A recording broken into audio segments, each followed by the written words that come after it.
The Bible. Is it hard to understand? When it comes to reading the Bible, the first thing that comes to mind is the fact that this is the Word of God.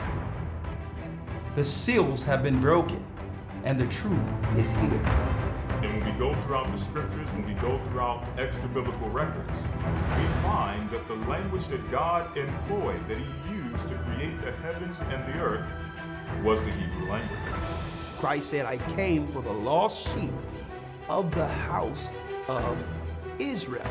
But yet no one, no religious leader, no religious church out there anywhere can now identify the 12 tribes of Israel. Can we?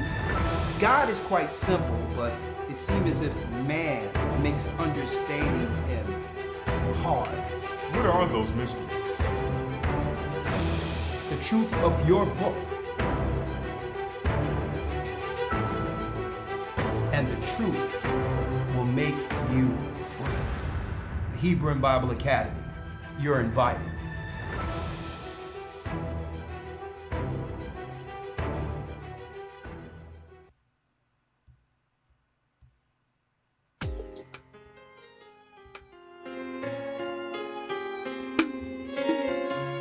Shalom, shalom. Come on in, hit the like button. The East is where we're from. We're from where? The 12 tribes of Israel. The 12 tribes of Israel. Come on. In 721 BC, the Assyrian king, he took us down, we fell. With a great escape, we went through the Euphrates. The Lord held the water still. He held the water still to the new world. To a land where no mankind dwelt. We went. The 12 tribes of Israel. That's who we be. We be Manasseh, the Cubans, Ephraim from Puerto Rico, Naphtali from the islands of Hawaii. What? The Lord is calling back. Calling us back. Zebulon from Panama, Gad, the North American Indians, Simeon, the Dominicans, the highest gathering Israel. The Arabs and Africans told us at gunpoint to gather our wives and children, then sold us. In the belly of these great ships we traveled in fear. By the rivers of Babylon we found our brothers here. A higher gather us in Colombia, Reuben from Australia, Issachar, the Mexicans, from the far Benjamin the West Indians, Levi the Haitians, our highest gathering Israel.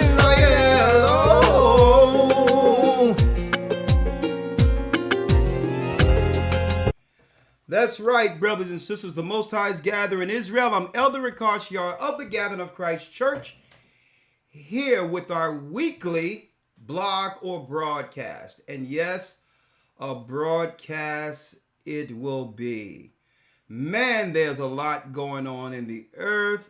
Lord, have mercy. And that's why I had to continue this. And you see the title. I'm picking up where we left off from last week. Sabbath, Academy. Listen, it's an ebb and flow this evening. And yes, you can see the title, folks. An interesting conversation that we're going to open up early for dialogue. Okay? It doesn't matter whether or not you are black or think you are African American. It doesn't matter if you're a Christian. Hey, it doesn't matter if you're white, a white Christian, or even a white Jewish man or woman.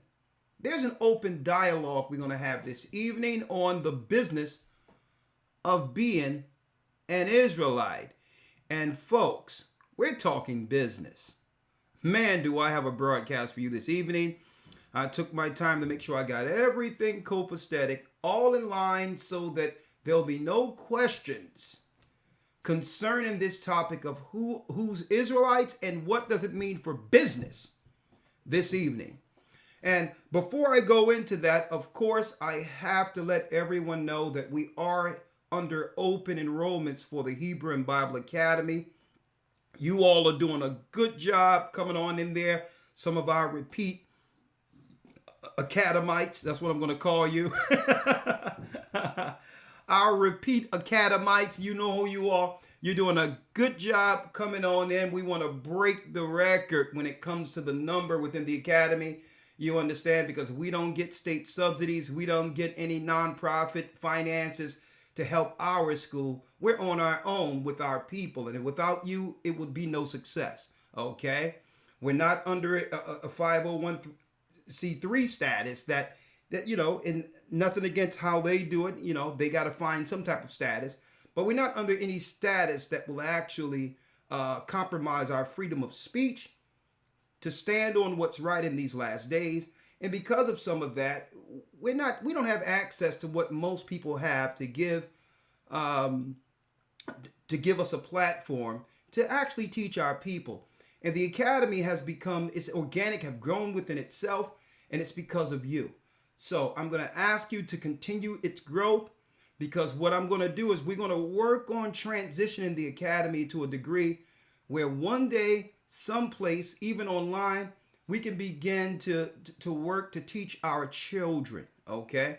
And none of that can happen without your help. You see the progressive evil that's going on with the Democrats and all this, and how they're pushing some serious insanity to our children in these schools.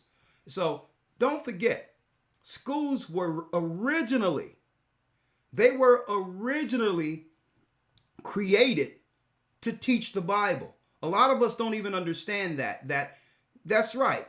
School wasn't supposed to be secular at all. The Satanists came in later and made school, that's right, secular. Saying that, hold up, I have my children in public school and I don't believe your Christian values or the Bible. So you got to stop teaching the Bible altogether. That was a ploy to teach the garbage they're teaching right now. Gender neutrality and all this other stuff. Okay. This is what they're teaching because it opened the door once the Bible was no longer in schools. A lot of people don't understand that schools was originally Bible schools. And while going to learn the Bible, we would read, get our reading, math, arithmetic, and all those things while learning the values of the Bible, which kept the family structure together.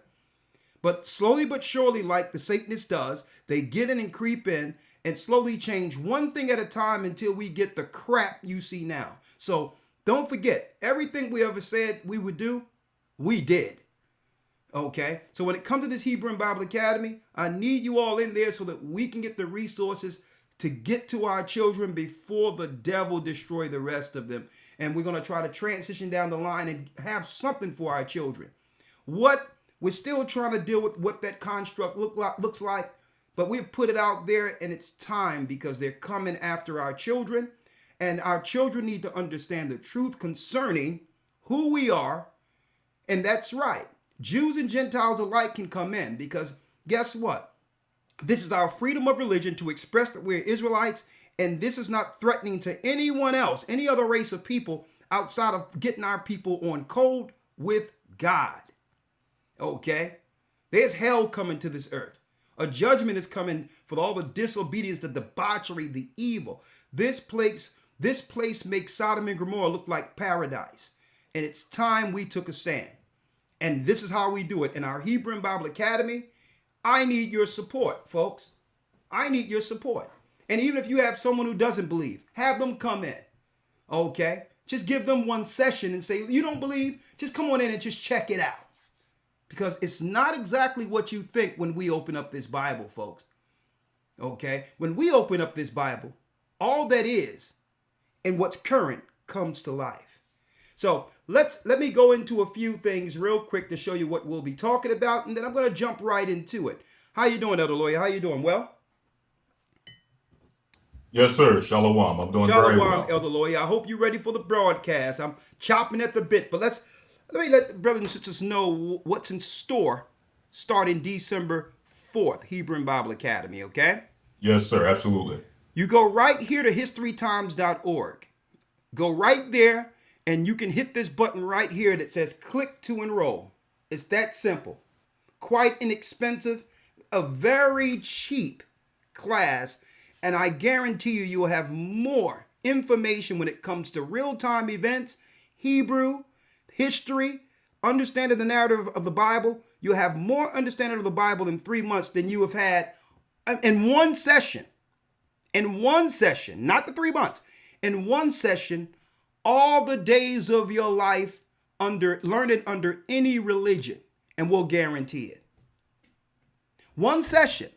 The first week, the creation of the universe, is more understanding that you'll have on how all things came to be and why we're here than at any time under any religion.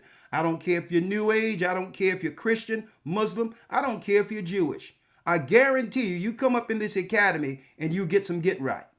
Okay? It's every Sunday because Sunday is our first day of the week for school. It's not our Sabbath, all right? The first day of week for school. That's why we have it on Sundays. Sunday is not the Lord's day. Sunday is the first day of the week, which opens us up to be able to teach.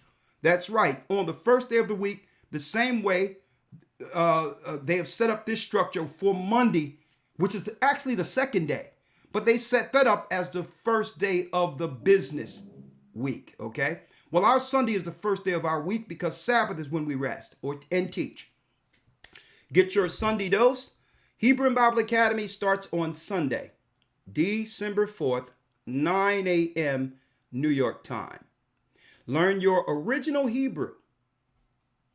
On the ground news, and we do have some on the ground news from South Africa with Elder Lawya this coming academy. You don't want to miss that. And hey, it's going to be big time because the people in Africa are waking up. They're waking up. December 4th, 9 a.m., Ancient History and Bible Studies. All new updated lessons. That's right. And we'll make sure the PDFs and all our documents are sent to your email to follow us flawlessly. And the only thing you would have to do is have a pad and pen, probably a cup of coffee or some tea in front of you, and enjoy your Sunday getting filled with the knowledge of the Almighty. And I'm going to tell you, folks, it's nothing like it. And we have brand new lessons, December 4th. Get your Sunday morning dose. All right. We're going to go into brand new in-depth lessons. Check this out. Y'all going to love this. Polygamy and Israelite culture. So, what are people's thoughts people's thoughts on polygamy? What does that have to do with the Bible? When was it practiced? Is it a practice that we're supposed to be dealing with now? That and more. Polygamy and Israelite culture. Next, the judgment of Sodom and Gomorrah. What will happen to America as an extension of Sodom and Gomorrah spiritually for promoting perversion? So we're going to show you what happened in Sodom and Gomorrah. We're going to give you the history to prove that archaeologically, Sodom and Gomorrah happened. And guess what? They know this. They're over there in the area and they know exactly where Sodom and Gomorrah was utterly destroyed. Historically, I have the proof. I have the books. And they're purposely sealing that information to stoke unbelief throughout the earth, to make everyone believe that the Bible archaeology never existed. They're keeping the truth of the Bible's archaeological history from the mainstream schools. And this is why unbelief, Sodom and Gomorrah, and evil have permeated throughout all the earth with no fear of God, because they're trying to make people believe that history, thousands of years of history that most civilizations knew, never existed. But by doing so, there's no fear of God. So we're going to bring back that history, archaeology, go into the areas of Israel and other areas to prove to you that they're keeping this under the lid. The fact that the Bible stories are true, including Sodom and Gomorrah. See, they don't want you to know about Sodom and Gomorrah because God destroyed it for its evil by fire. And that's the judgment that's coming to modern day Sodom and Gomorrah. Okay? All this 1,000 gender stuff and all this other stuff, folks, it didn't start here in America. There's evil spirits that have always existed that have crept into our educational system, our religious systems. And I'm going to tell you, those spirits are still here. Okay? They're still in the earth teaching the same evil that led to the people dying back then, knowing their judgment. We wrestle not with flesh and blood, folks. You think you had an election yesterday? Guess what? Those people aren't running anything. There's ancient old spirits that are behind it all. And that and more is what we're going to be going into. Okay. The judgment of Sodom and Gomorrah and the life and acts of the apostles. Now, there's another lesson I'm going to do specifically for, in this lesson, never been taught. Who is the Jew? There's so many questions out there, historical, otherwise. White people, how can white people being from an entirely different genetic be Jewish people? How can black people who thought they were African American now claim to be Israelites? There's a conflict there. There's a conflict. What? No one wants to have the conversation publicly. You rather deny, you rather deflect, you'll rather label each other or come against each other instead of having a historical conversation. That does what? That's right, hit the bullseye. And you're going to find out that that conversation is being, is actually getting evaded intentionally. Intentionally. Because it will what? It would arise too many questions, not just in the minds of Israelites or Jewish people. It would also stoke conversation amongst people who are Gentiles. They would have to rethink everything if what they've been told about us is incorrect. That means they would have to go back and rewrite history if the claims that black people as Israelites are true. And I don't think they want to be bothered with that. So they'll rather do what? Put labels or to attack people or others just to avoid the conversation. I don't blame them. I don't blame them. I don't blame them. Because in the Bible, it tells us their conspiracy in Psalms 83 to say, let us cut them off from being a nation, that the name of Israel be no more in existence. Now, it had to be talking about us knowing we're Israel, because why? There's other people claiming to be Israel with no pushback. So obviously, there's a conversation amongst all Gentile nations colluding together, possibly, allegedly, to keep that out of our educational systems.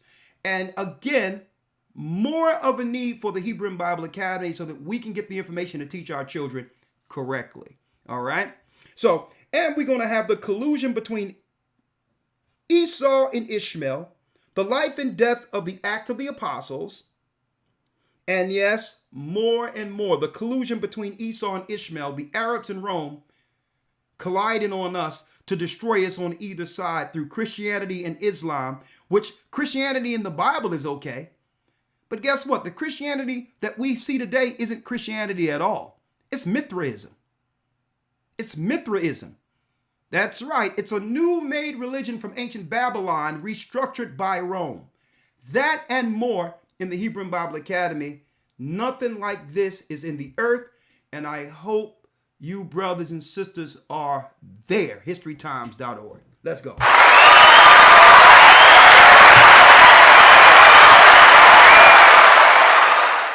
Jumping right in. Okay. Jumping right in here. Okay. Without any further ado, Elder Lawya, I have some particular videos that I would like to I'd like you and I to listen to together. I never tell Elder Lawya exactly what I'm going to talk about. I want him to spontaneously come in and just give his perspective biblically or otherwise, right? Yes. The business of being an Israelite is our topic tonight. And folks, I would like to open this up for early commentary because folks, if you don't think it's business, it's business. The business of being an Israelite. Now, why did I frame it this way? Well, folks, in light of Kyrie Irving in light of Kyrie Irving, in light of my brother Nick Cannon, and how he was raked to the coals, forced to apologize by claiming his true heritage. Ice Cube, who now with the knowledge of himself came with others with a plan for Black America. You have to realize in that plan, it was with the knowledge of who he is now, understanding the power of coming together under a law like others can do without pushback. Right? Why can't our community mimic the other communities, even the Hasidic or Jewish communities? Why don't we use that as a model to change the view of the Black community? Because that model has nothing to do with race more so than a culture that came out of the Torah. Why can't we do business like they do business? Is that a threat to the status quo? What I found, Elder Lawya, is that, and this is the truth, what I find with what's going on with Kyrie Irving, what's going on, that's right, with Kanye West finding out he's Israel, that this thing called freedom we're taught is a bold-faced lie. It seems as if we're the only people who believe in God and Christ cannot practice the freedom of religion like any other race of people. Folks, I need y'all to understand how deep this is. I need you to understand how deep this is. We don't really have the freedom of religion. Now, just because you disagree with it doesn't mean that that I'm racist or I hate other people. We're the only people where they have the religious construct so tight that if you don't believe the religions that they've given us, like Democrat or Republican, Israel, hold up, Christianity or Islam, that you cannot really practice a freedom of religion unless it's what they've given us to keep us in a box. As if their business was actually established on keeping us in the dark. Is that their business? What business do they have trying to stifle the fact that our people are coming to the knowledge of being Hebrews or Israelites? They wouldn't say something to this degree unless it was disturbing their business.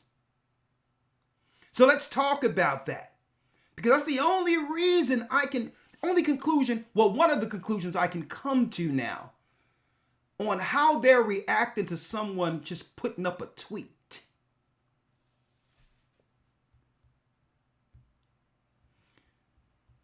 Now, I showed this a few weeks ago, and it's timely that we'll put this before you right now. It's not as if the dominant society don't know about our people being Hebrews. This is the WJC. What's the WJC, folks? The WJC is an actual, quote unquote, Jewish circulation online. See?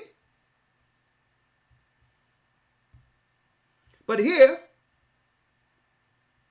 it tells us the Limba tribe in South Africa has, now I would have to push back at this word here because this ish thing I have a problem with.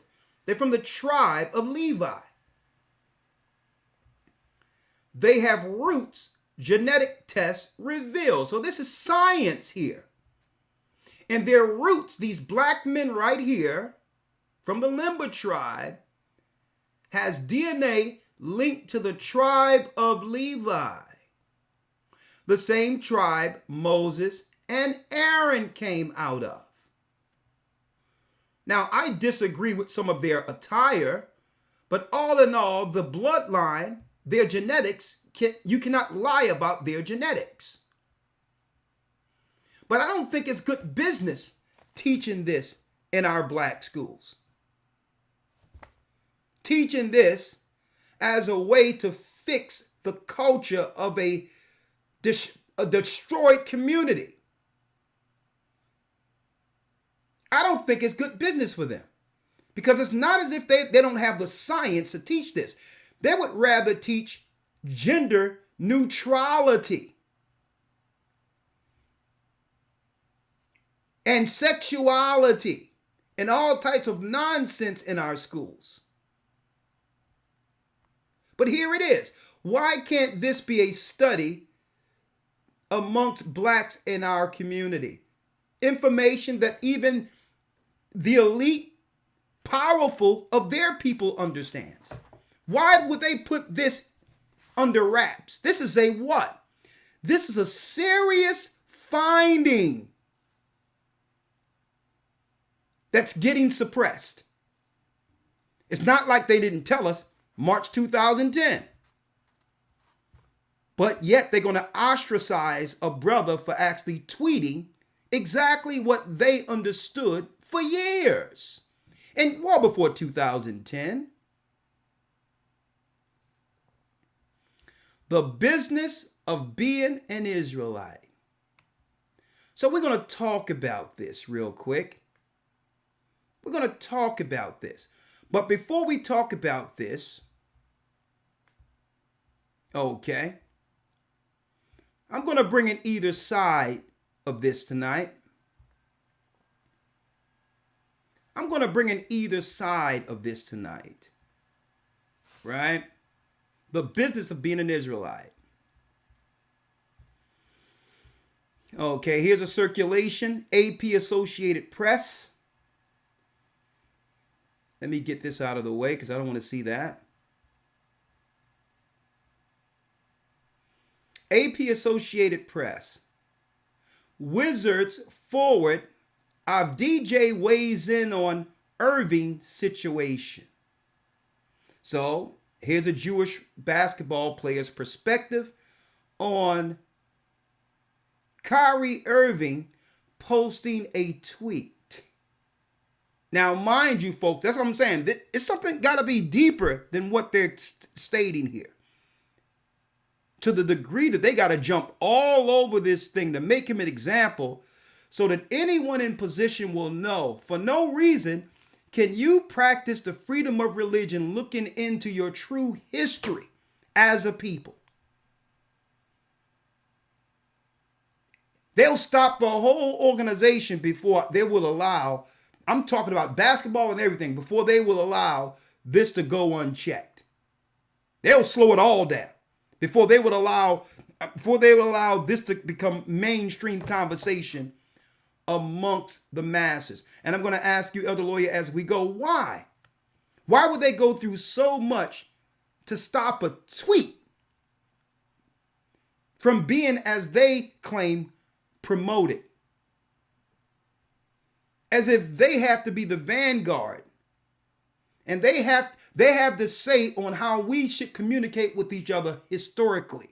That means we need permission from them to practice our freedom of religion and look into our history.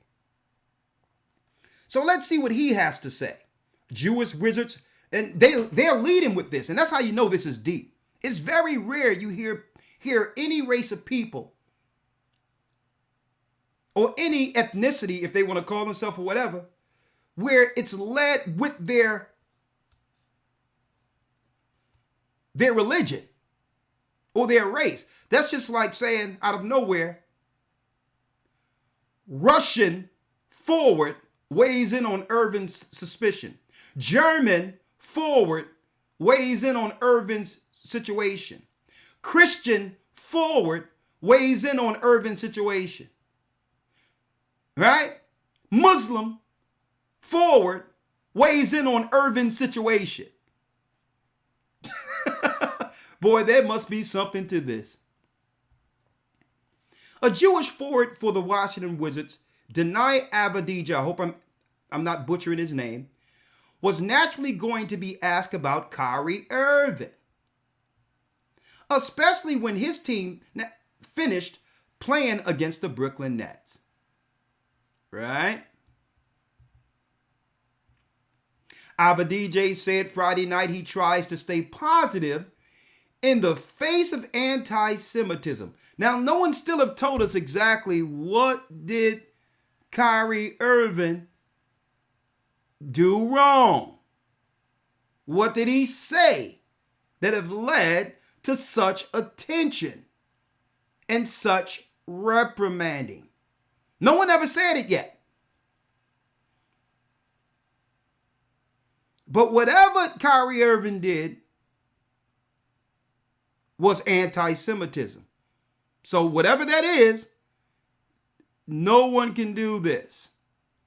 Black people cannot put up something that has the history of our people being the children of Israel and have history showing them in a negative light during a time where our people were serving slavery.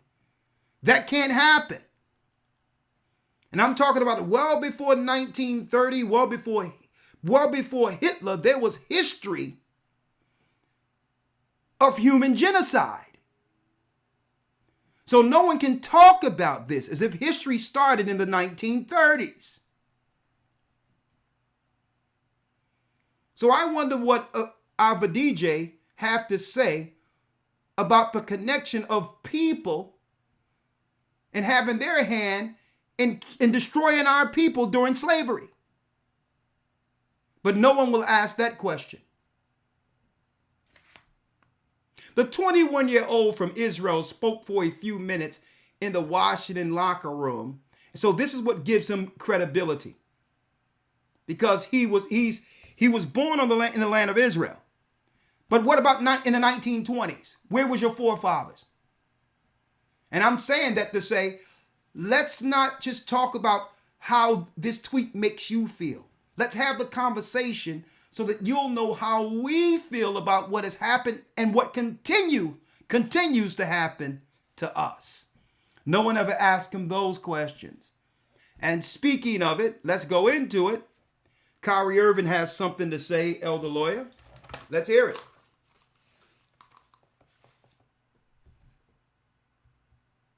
It's unfortunate timing that we're in, but I'm glad that I could stand on the truth because I'm not afraid of these mics, these cameras. I used to be looking everyone in the eye and telling them the truth, and I'm proud of who I am.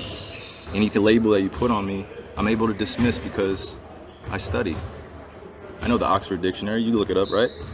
Just one of the biggest mistakes I had in being a kid was not knowing European or Western language until I started looking it up and understanding the definitions and why they say, if you want to trick a black person, put it in the book.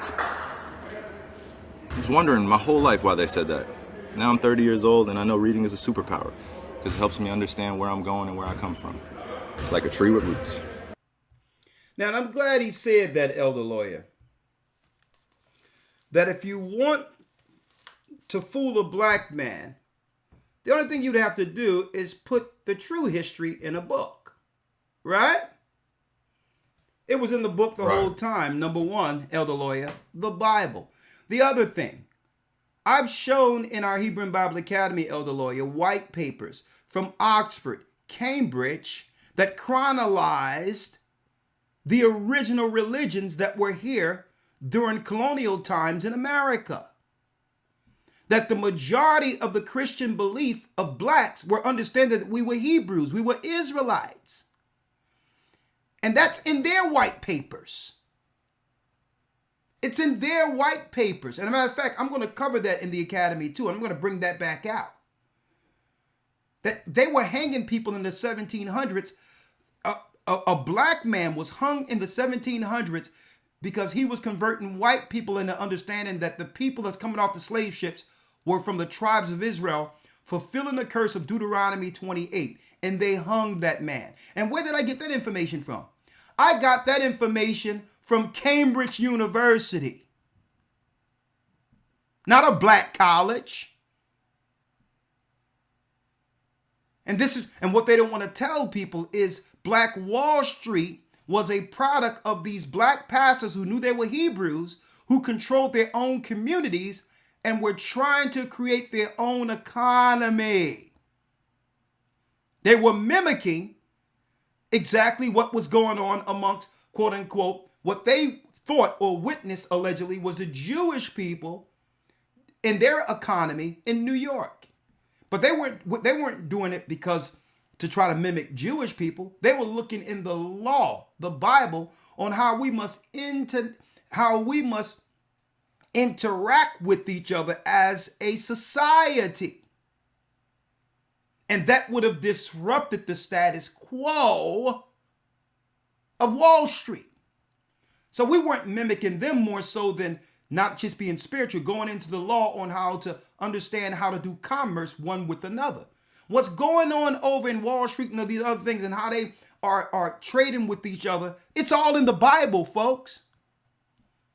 It's in Cambridge University. I have the white papers where they know that those black people weren't just some black people trying to make black Wall Street, that they understood they were on code as Israelites. So maybe, Elder Lawya, dealing with the business of being an Israelite, this is why they'll be so hell-bent in coming against this brother simply for a tweet. What are your thoughts? I think if we're to look, I can give speculation as to why they're coming after him. And I think the only thing we can do at this point is speculate, because he hasn't said anything or did not say anything verbally. He did not say anything written outside of just posting a link. So at this point, everything that has happened after that, and the reason why they're doing it outside of just the label, which really is a misnomer. To label someone anti, we know the word that they're using, but to label someone as that is a misnomer, because we know that Shem, who was the son of Noah, from whom we get the term Semitic, was the father of many various nations, including the Arabs, including Palestinians, including the Jordanians, including the Israelites, as well as the Europeans, to Esau. So he's the father of many nations. So it's impossible, or it's a misnomer, rather, to label someone anti-Semitic based upon them being or claiming that they're against one of the families of Shem. And there's nothing that he has posted that, or anything that he has said that points to him being against this particular family of Shem. So at this point, we can only speculate as to why they're levying this against him. My speculation is that that being in the timing, or off the back of what Brother Ye said and what he was putting out there, for Kanye or for Kyrie to come behind that with a documentary that can actually put forward some information to prove some of the things that Brother Ye was saying as far as his heritage.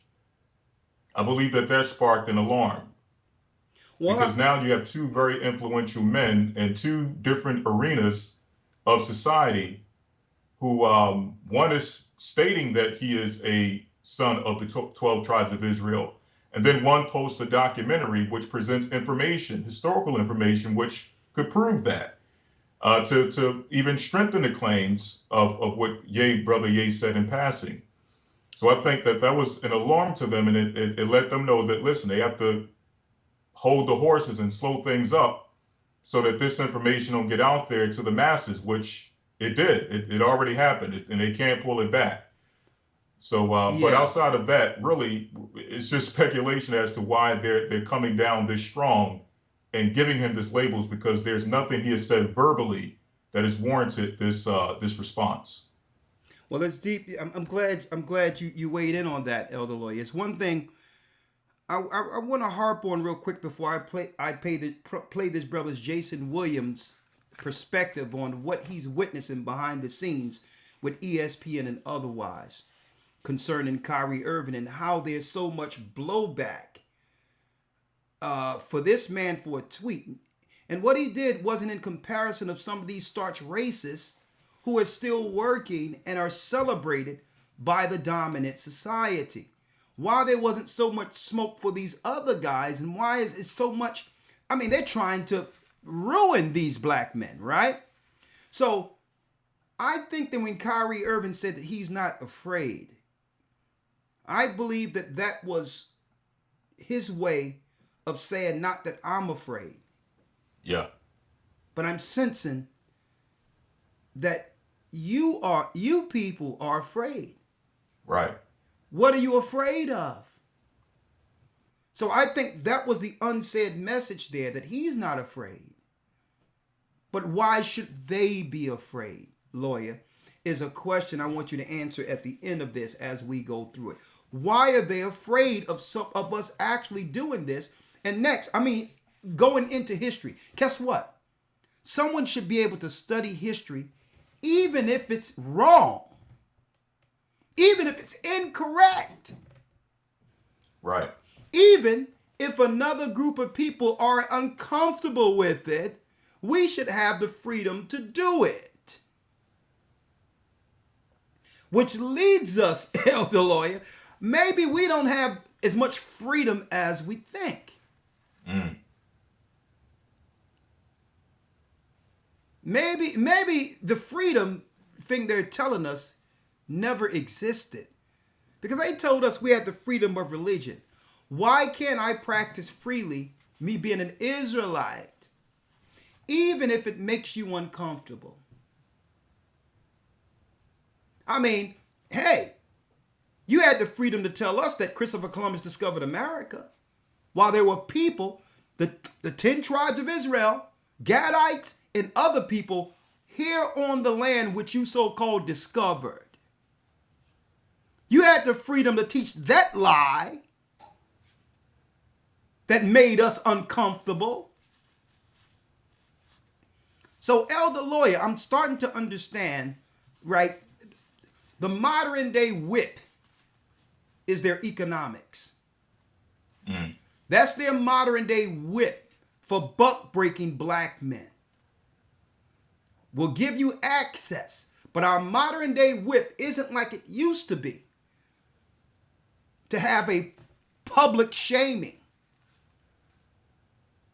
It's putting you in the poorhouse.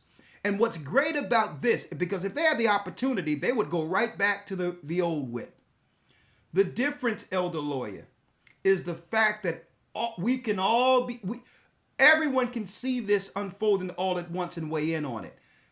Different than the plantation, in which you can actually do what? Deal with inhumane practices and whip us in the confines of a few people on the plantation who's witnessing black men being emasculated.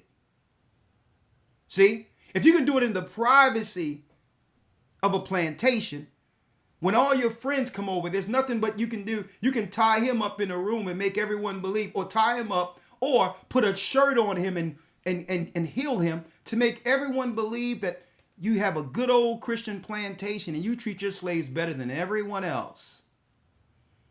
But now it's a little different. They used to be able to just put the buck away, but made that example for what?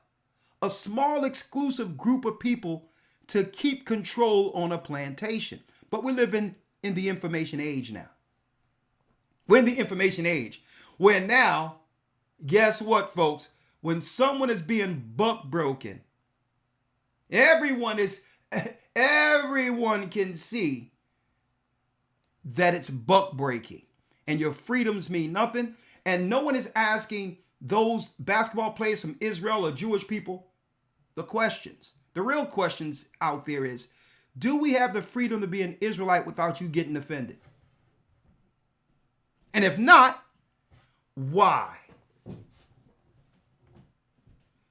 Because now maybe there's a point of view you can bring forth that we can come to an equal medium. But they don't even want the conversation had, is the problem. Jason Williams. Check it out, Elder Lawya. Now, this East Indian by the name of Shams Charania, and I don't know how this guy has become some type of journalist for the sports. They're pushing all these people on us with these different religions from other places and giving them some authority to speak on our issues. But I digress. This guy probably can't even. This guy probably he can't even shoot a free throw, but yet they have him, right, reporting on us. Folks, they done pulled out all the stops. All right, I'm gonna tell you. Believe it or not, I wouldn't believe. Listen, I wouldn't be surprised if the Lawya, if they go find a midget pygmy to be over us next.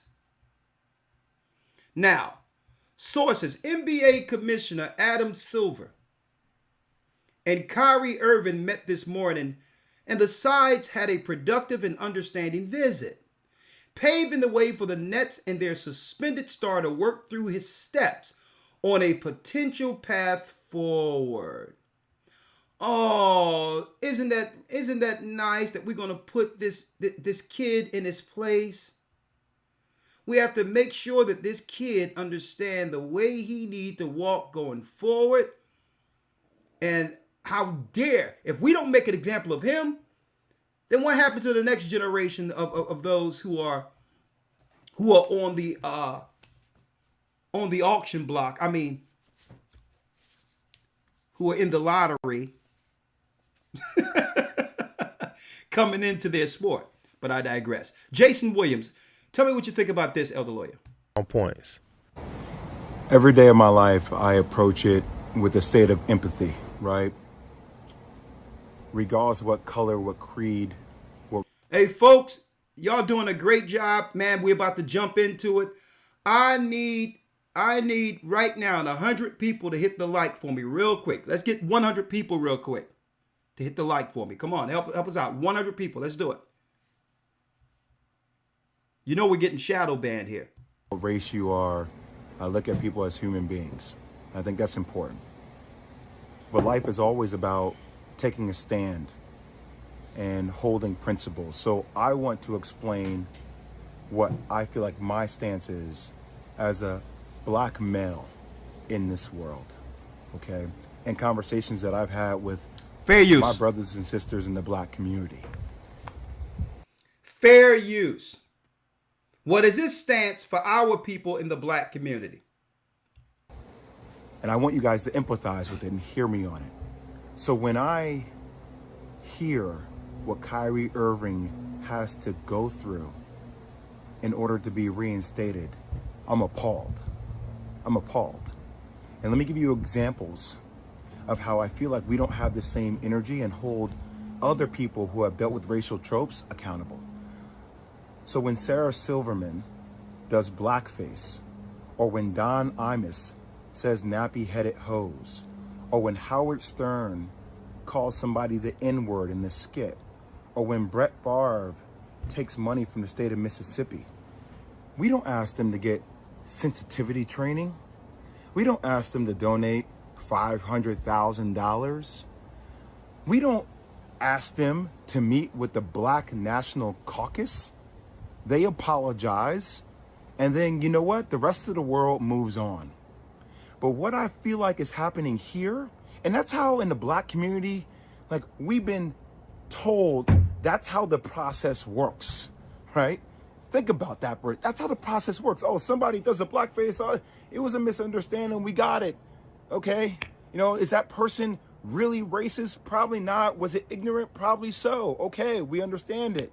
We move forward. We don't like it. We would love to hold them accountable. But society and having a lot of black people in positions of power, we don't have the governability to do that.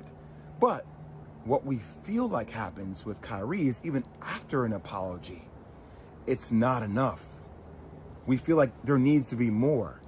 And a lot of people I've spoken to over the last couple of days talk about this thing. Older mentors of mine talk about buck breaking. So we talk about tropes.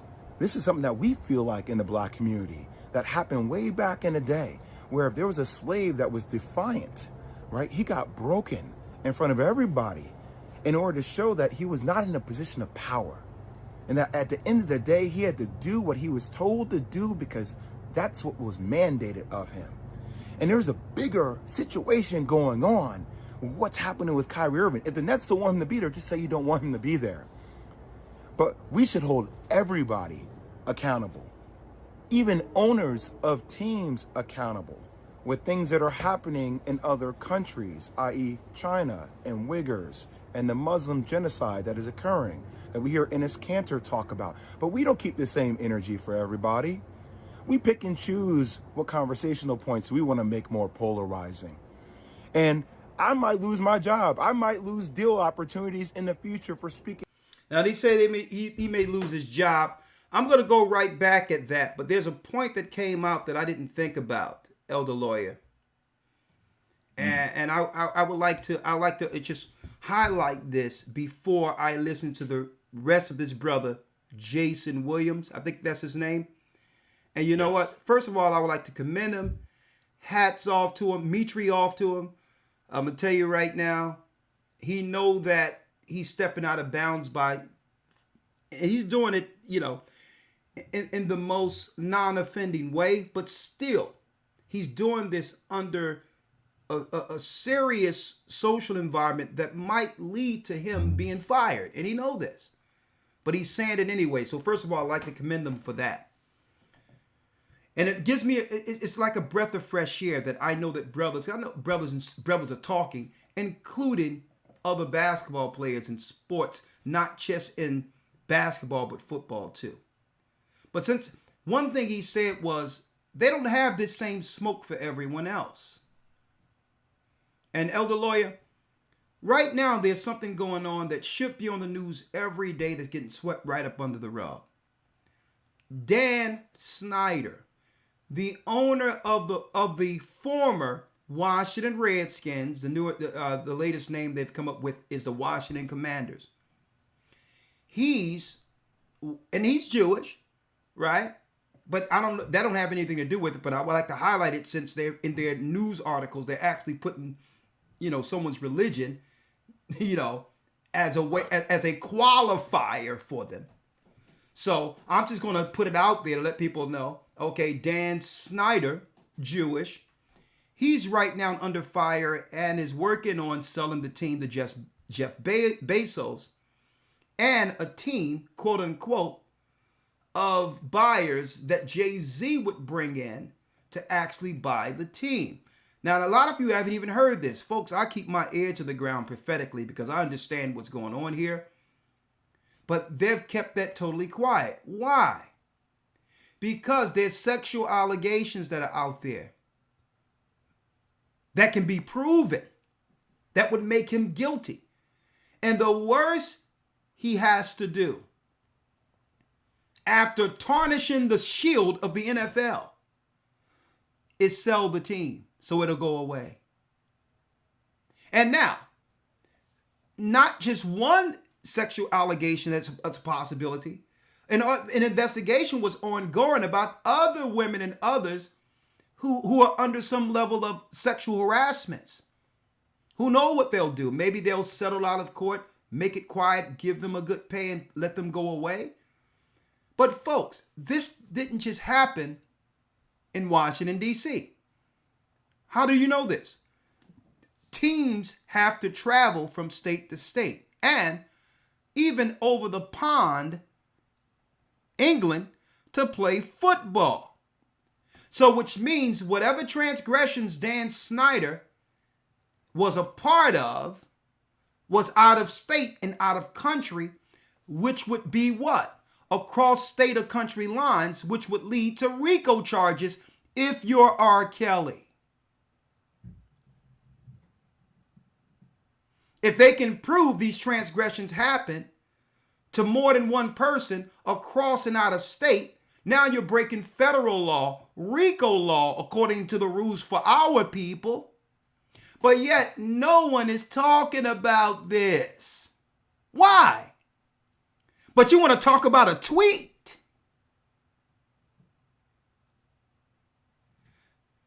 And you know why it's done, Elder Lawya? Because we allow them to continually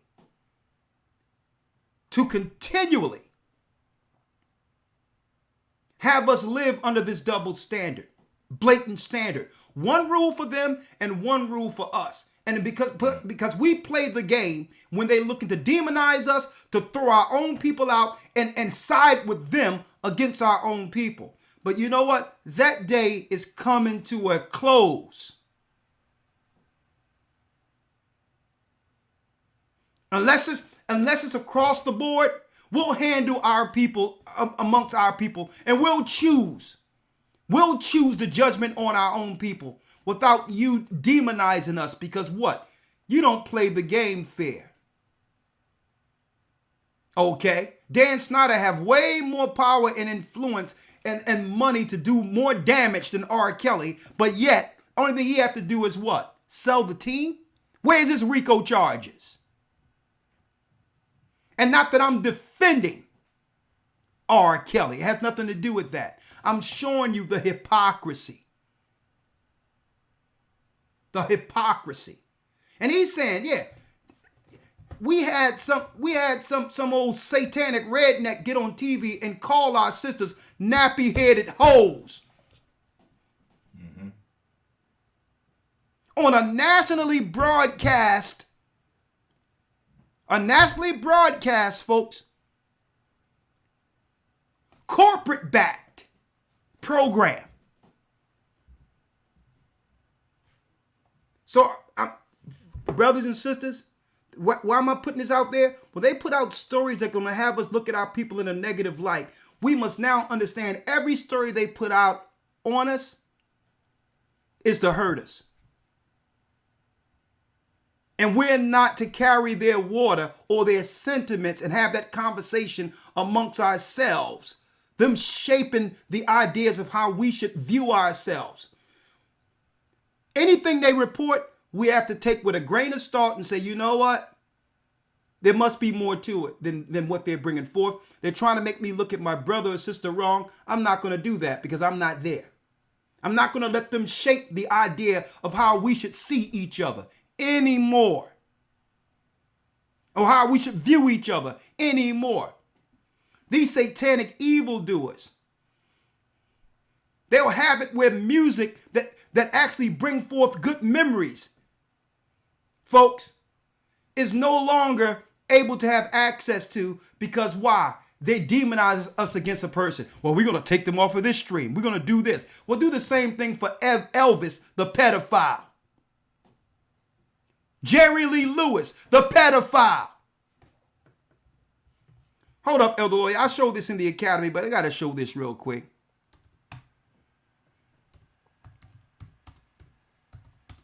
Let me type this in. Jerry Lee Lewis, 13-year-old cousin.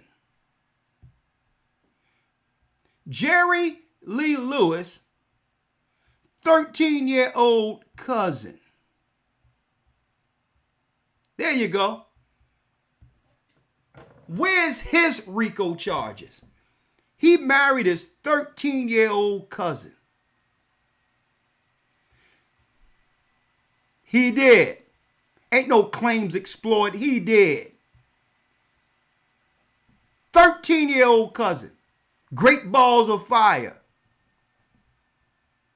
And we're going to allow them. Let me tell you. R. Kelly should be serving 1 day in jail. Not 1 day. Not 1 day. You know how they were able to pull this off? By having our own people demonize him so that now his own children cannot get access to $1 billion catalog. And they're going to be people like this people looking like this and their children spending the future that belongs to R. Kelly's children. If you think this have anything to R. Kelly, you got another thing coming. They're going to be people like this spending R. Kelly's future. So they're trying to take his catalog so his children are broke, thrown back into what? Into the outhouse with the rest of us. Let's get back to it. Let's get back to it. Out about even the platforms that continue to promote and profit a movie that is considered anti-Semitic to billions of people. They don't have to be accountable. Who is accountable? But we're going to put everything on the shoulders of Kyrie Irving, who, even though he said, I cannot be anti-Semitic because if I know where I came from, stating that he's one of the 4 lost tribes. Don't worry about it, brother. I'll get you together. The 12 lost tribes of Israel. And I know exactly where they are in the earth. Even in Asia, I know that the Filipinos, the Cambodians, and all those who they would call Asian rejects are really from the land of Samaria. They're from the 10 tribes also. The 12 lost tribes of Israel. He's saying that blacks and Jews come from the same entity, the same thing. But we don't want to understand nuance. We want to be triggered by words, and we like fire, and we like things that are, going viral on social media, and everybody has some kind of hot take, and we're calling people idiots, and we're calling people names, because that's what we do. We just destroy each other. I ain't gonna destroy each other, man. I'm not gonna do that. Is Kyrie Irving anti-Semitic? Hell no. Could he have gone about it maybe a different way? That's what I would have advised him to do. But I'm not gonna let you guys sit out here and make this dude out to be like he is a villain, like he is a bad person. He is looking to explore his heritage. Now you can crucify me if you want. I don't give a damn anymore. It's time for people to start speaking out with nuance and speaking out on the principles they stand for. That's all I'll say. And see, Jay Williams brought up something that I'm very holding principles. So I want to explain what I feel like my stance is as a black male in this world, okay? And conversations that I've had Fair with use. my brothers and sisters in the black community. And I want you guys to empathize with it and hear me on it. So when I hear what Kyrie Irving has to go through in order to be reinstated, I'm appalled. I'm appalled. And let me give you examples of how I feel like we don't have the same energy and hold other people who have dealt with racial tropes accountable. So when Sarah Silverman does blackface, or when Don Imus says nappy-headed hose, or when Howard Stern calls somebody the N-word in the skit, or when Brett Favre takes money from the state of Mississippi, we don't ask them to get sensitivity training. We don't ask them to donate $500,000. We don't ask them to meet with the Black National Caucus. They apologize, and then you know what? The rest of the world moves on. But what I feel like is happening here, and that's how in the black community, like we've been told that's how the process works, right? Think about that, Bert. That's how the process works. Oh, somebody does a blackface. Oh, it was a misunderstanding. We got it. Okay. Is that person really racist? Probably not. Was it ignorant? Probably so. Okay. We understand it. We move forward. We don't like it. We would love to hold them accountable. But society and having a lot of black people in positions of power, we don't have the governability to do that. But what we feel like happens with Kyrie is even after an apology, it's not enough. We feel like there needs to be more. And a lot of people I've spoken to over the last couple of days talk about this thing. Older mentors of mine talk about buck breaking. So we talk about tropes. This is something that we feel like in the black community that happened way back in the day, where if there was a slave that was defiant, right, he got broken in front of everybody in order to show that he was not in a position of power. And that at the end of the day, he had to do what he was told to do because that's what was mandated of him. And there's a bigger situation going on. What's happening with Kyrie Irving? If the Nets don't want him to be there, just say you don't want him to be there. But we should hold everybody accountable, even owners of teams accountable, with things that are happening in other countries, i.e. China and Uyghurs and the Muslim genocide that is occurring, that we hear Enes Kanter talk about. But we don't keep the same energy for everybody. We pick and choose what conversational points we want to make more polarizing. And I might lose my job. I might lose deal opportunities in the future for speaking out about even the platforms that continue to promote and profit a movie that is considered anti-Semitic to billions of people.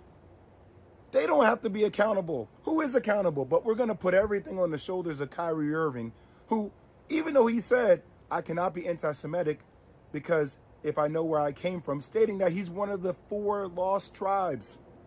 He's saying that blacks and Jews come from the same entity, the same thing. But we don't want to understand nuance. We want to be triggered by words, and we like fire, and we like things that are, going viral on social media, and everybody has some kind of hot take, and we're calling people idiots, and we're calling people names, because that's what we do.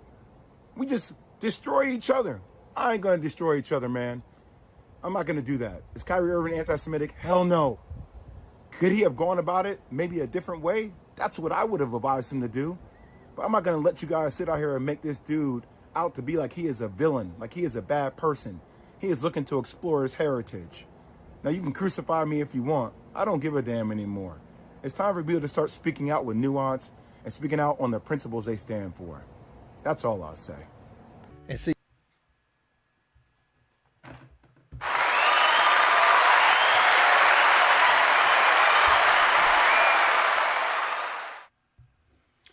Elder Lawya, it seemed as if what they're saying without saying anything, they're trying to claim that they're looking to get in front of any destructive or hate ideology, quote unquote. Yeah.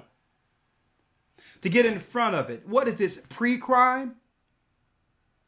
What, right? It's like we're going to do something in hopes that someone else don't do anything to us in the future. What type of madness is this while we're being impressed upon as we speak? They're putting something out there in case someone thinks of doing something against them. Crazy. Now, Elder Lawya, I got to ask the question because there's some destructive ideology that's being taught from the Talmud. Absolutely. If you want to get in front of ideology, maybe what we are experiencing by all people, including others who you can't speak about, maybe the ideology that they really think about us behind closed doors is what we are experiencing negatively in our community without them saying it. So I can expect them to try to get in front of how we think because they understand the power of a destructive ideology, even when they compare it to the ideology or when they talk about the ideology that led to Hitler and Nazism. Okay, they want to get in front of those ideas. Well, suppose those same ideas are deeply rooted in their religious beliefs and no one is talking about it. Right. Shouldn't we have a discussion and say that we need to look behind the curtains with what your rabbis believe and bring that out because maybe they won't say they feel a certain type of way about us, but if this is what they believe, they'll shape a narrative to deal with us from a destructive standpoint because they think as our people less than. Not all, but if the ideology is deeply rooted within their religion, shouldn't we highlight that and say, well, it's nothing personal, but I'm sure what your rabbis are teaching could have our people in the ghetto or in the hood be viewed in a negative light. And even from a religious standpoint. Like, let's give you some examples of destructive ideology. Thank you, Elder Lawya. This was put together for the Academy, and we're going to go more into that when it comes to talking about ideologies of Israelites. An ideology that also is in some different factions of Judaism for those who respect and follow the Talmud, the Babylonian Talmud. Now, let me make it clear. Maybe this is what they are afraid of, Elder Lawya. Maybe they believe every Israelite hate white people, or every Israelite has a problem with other races of people based on their anecdotal experience with Israelites who speak on the street. And maybe they believe that that's the only belief or ideology of Israelites exists, which is what? That's outright disrespectful and condescending. We're not one big Negro. And they don't even have the respect to inquire on whether or not whether or not there's more people who are Israelites that are practicing to make our what? Our communities better, like their communities are. And it's disrespectful that they're looking at it from strictly a you're going to hate me angle. And that's what we have to get in front of. We as Israelites aren't doing this to hate other people. We're doing this to fix our communities because God said we must come back before we're all destroyed. Christianity didn't work. Islam hasn't worked. And they've been able to exploit our brothers and sisters who are walking in ignorance, who don't know that we are actually living in a subhuman way due to our disconnect from God. And maybe they like us being viewed this way. I don't know. But it's outright disrespectful and condescending to believe that all Israelites are Israelites because they want to hate white people. There's no such thing as a black man becoming Hitler. We don't have the government. We don't have the power to exercise Nazism. So let's get that off the table. What happened in Germany, all due respect, guess what? And I don't agree with it, but guess what? That happened over there with the Germans, and I believe that y'all should get right with the Germans. But let's not muddy the waters and try to shoehorn Kanye West and Kyrie Irving into Nazism with something that happened over there while our people were suffering a genocide by all people right here in America.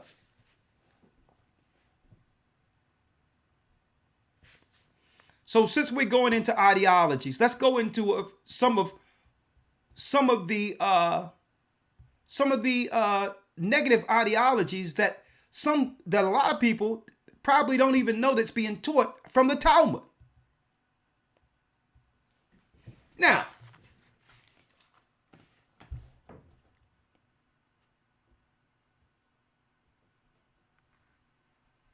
let's go through it.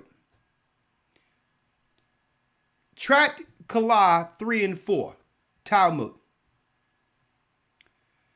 The bold face, R. Eleazar said, is the B word. It says bastard, the son of Nadab, said R. Joshua, R. Akiba said, hold on, let me get it.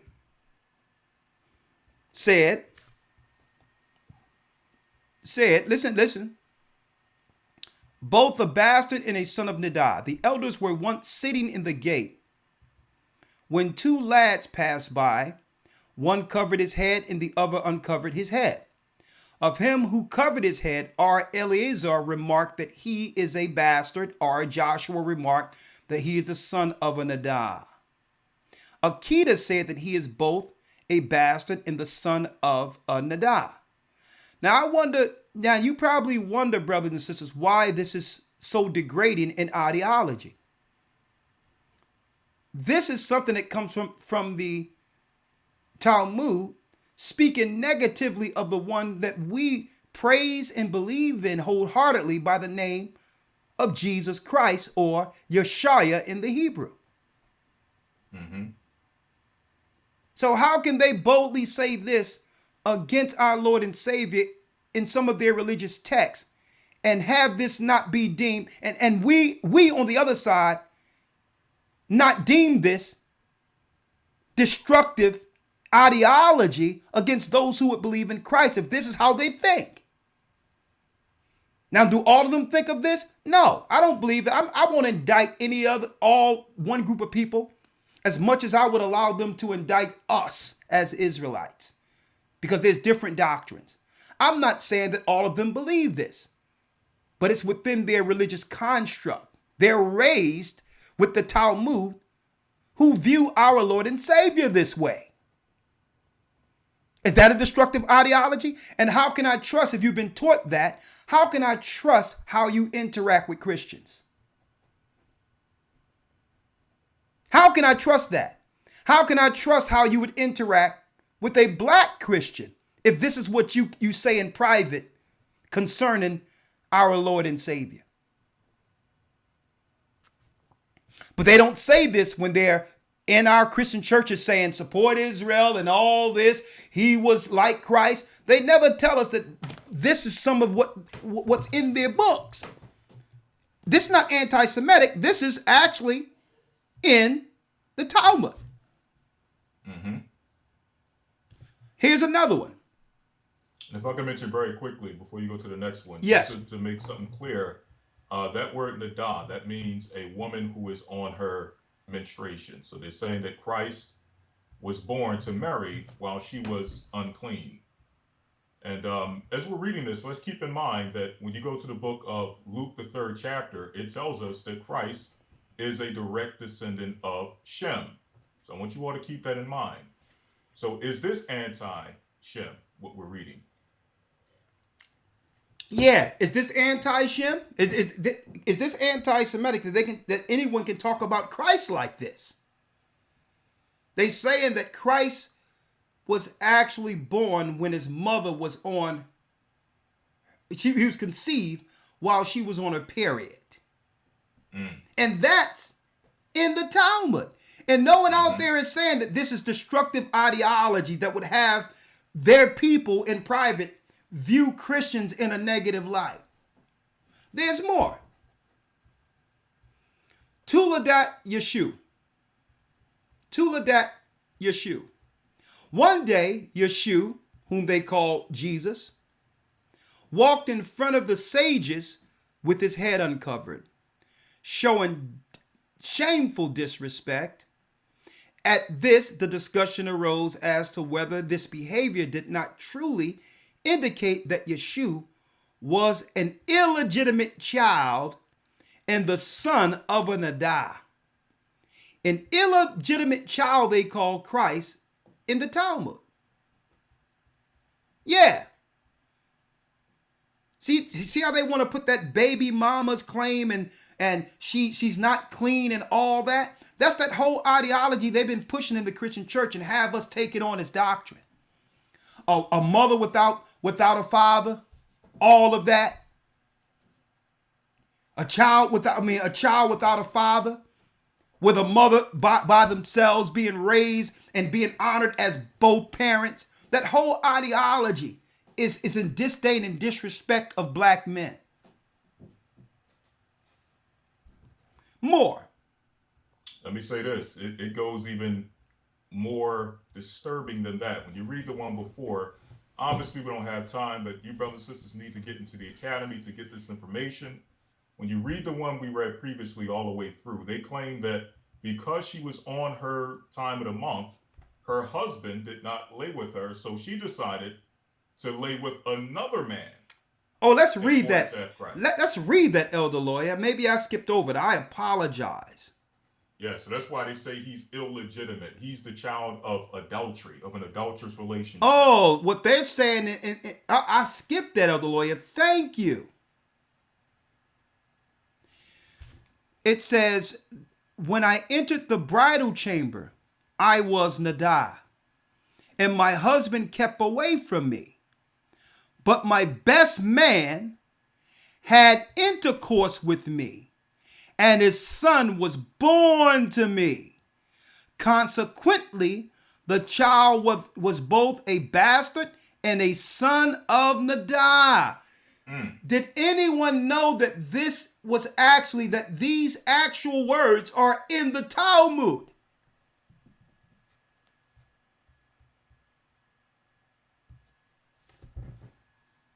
So we're going to get in front of some negative ideology, and I'm just reading the book, folks. Okay, I have records of all the Talmuds on my computer at the church. And I'm talking about the authentic old ones. I have it on my computer. All the Talmud. And there's some disturbing things that's within those records concerning not just Christ, but how Goy or Gentiles are viewed by their hierarchy and how blacks are viewed by them within their Talmudic records. Suppose I was reading that out of the Bible concerning them and people they revere and respect.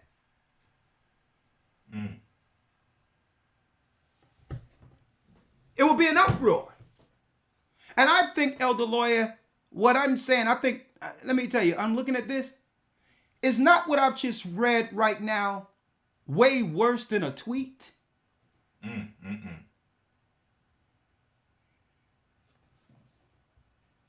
And I don't even want to talk about what they say about black people in the Talmud. And see, listen, I have interviews, and I'm not saying all of them, and I will never go that way. But I've had interview with rabbis, and rabbis would say, well, we don't really believe the Bible as you say per se. We deal with the oral. We deal with the oral understanding through our rabbis. And we may understand the Bible a little different than you. And we have other records like the Talmud. And they'll look at me when I say the Talmud, as if I'm supposed to say, oh, okay, because you're dealing with another record that we're not taught within our churches. Oh, okay, maybe you have some other records, whatever the case, that I must respect on the same level as the Bible, to give you credible reason to utilize the Bible above how we learn and utilize it. That's what they expect us to.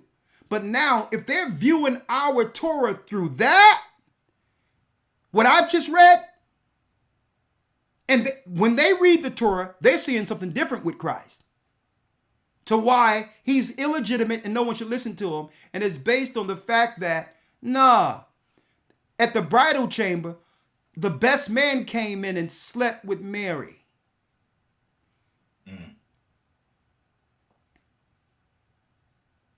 Okay? That's disheartening. When I read, and not only that, folks, that's the tip of the iceberg. There's worse things than that in it. But you want to get in front of the ideology that black men may get doing some research on the history of us being Hebrews? That's the ideology you would like to stop and that you would cut off finances and everything for and have it where the man cannot support his own family? That's the ideology you get in front of? Elder Lawya. Yes, sir. Go on. What do you have to say on that? Yeah, well, I think that it's a two-way street that can't be avoided. Us finding out who we are by default leads us to ask questions. If we are this, then who are you? And I think that's a question that it's a rabbit hole that goes very deep. And if we really get into that discussion, then it engender a lot of questions. And Hold on, I'm listening to you. Yeah, so it'll engender a lot of questions, but not only will it engender questions, also it will begin to disrupt. It's one thing it coming from us. Again, we have reached quite a few people during the time of this ministry. Yeah. You understand? But it's different when it's coming from platforms of people who have touched millions through sports, through music, then sold sneakers, then made movies, it's very different. These ideas coming from people from that platform who in a second, from a tweet, from a comment, from a 10-second video or a clip or an interview, can reach millions of people across the world with this idea. And again, that is very alarming because it causes a paradigm shift. We know that according to the scriptures, it tells us that what? When Israel fell, the nations began sending gifts one to another. They started celebrating. They started capitalizing on the fall of the people of God. But we see that at the end, as the Spirit of God is now coming upon this people who have been lost, it tells us what? That this people began to stand up as an exceeding great army, and that all the nations began to be afraid of this army. Yeah. Now, we're not saying that, listen, I want to make this very clear. We're not saying that we're an army or anything of that nature. Everything that we're talking about is biblical prophecy as far as what God would do with raising up his people. Yeah. But just showing you that these are the ideas that are in the minds of the nations when they see these types of conversations being had, these types of things being just simply alluded to. Again, the man did not say anything. He just pointed to a documentary. Just pointed to a link. Yeah. You understand? So that in itself shows you the fear of the nations when it comes to this information being out there, and specifically being out there or going out there to the masses. Yeah. I mean, I'm looking through this document, Elder Lawya. What a great document. I mean, it actually reveals everything that's going on when it comes to the ideology that's pushed, quietly under that religion. I mean, I'm looking at it, and that, outright in the Sanhedrin 67a:12, it says out there, you can look at it. It says that, oh my goodness, that Mary, the mother of Christ, was prostitute in Sanhedrin 106a and 17. It goes into him being an idolater in the Talmud. So we need to ask these questions. How is some of this ideology affecting how you operate in society when it comes to your interaction with Christians? If this is what you believe concerning Christ, could that go into your I would say interactions with them, the societal interactions with them? If you believe that the person that they honor came into the earth this way, is that the undertones on how you actually interact with these people in business and otherwise? And I don't even want to go into what it says about black people in the Talmud, folks. It's horrendous. But yet no one is calling them on the carpet for that. Now, there's not too much I can go, because I'm going to save a lot of this for the academy. I'm looking at it. There's so much we didn't go into with this. So I'm going to talk about that in the academy, of the Antichrist type deal that comes with what they believe when it comes to the Talmud in particular. All right. And I don't believe that a lot of them actually read the Talmud. That's more the authoritative side of things. But suppose the children are learning from rabbis who believe this. The ideology is embedded in their culture on how they interact and see us differently and negatively, and could excuse their business practices amongst us.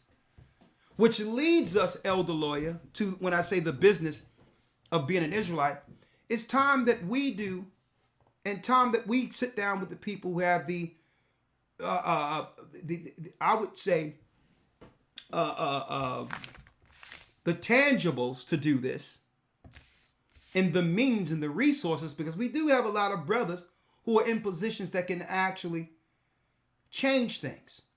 We need to do actual documentaries based on some of the records that I have in Cambridge, with real life stories of our slavery and how the majority of the pastors before the AME church was paid and established as educated house Negroes, which is no different than the HBCUs today, to steer that narrative from blacks being Hebrews. It was the AME church who was paid by the power structure to rebrand Christianity for blacks in America.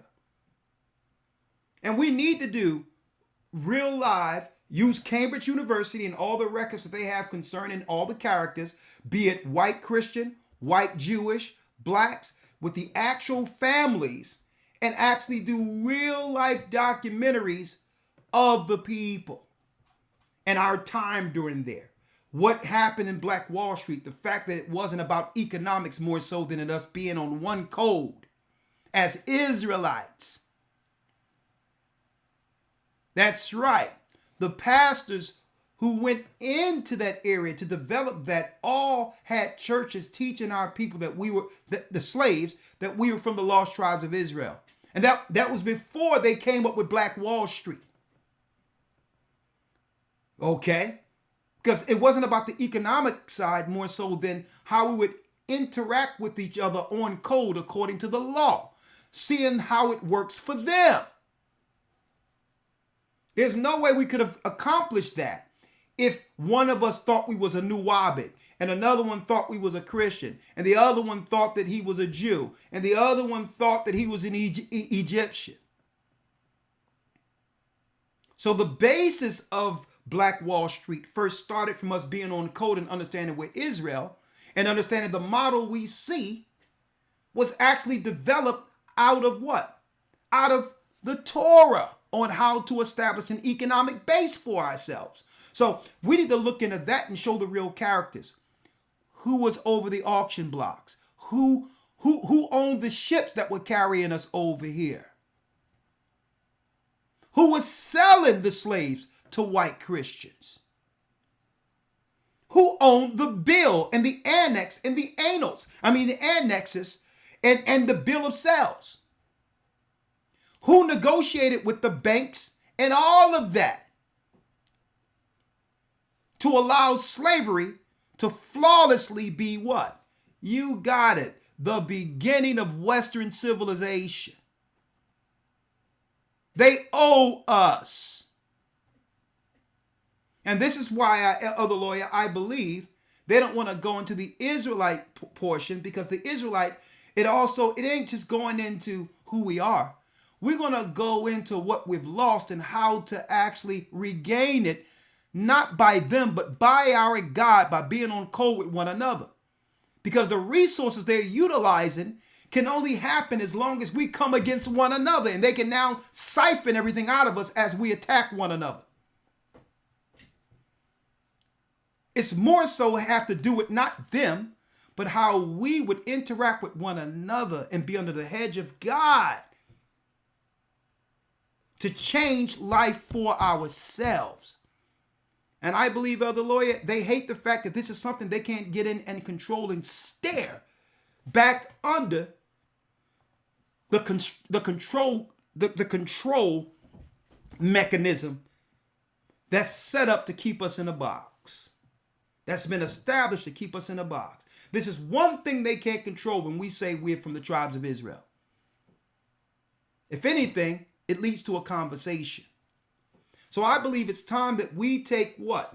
We take those who have the means to do it, sit down with the records, and bring forth historical documentary depicting the people as who they are and what they did during the time that our people were suffering genocide and being sold all over the place. And it's not accusing anybody.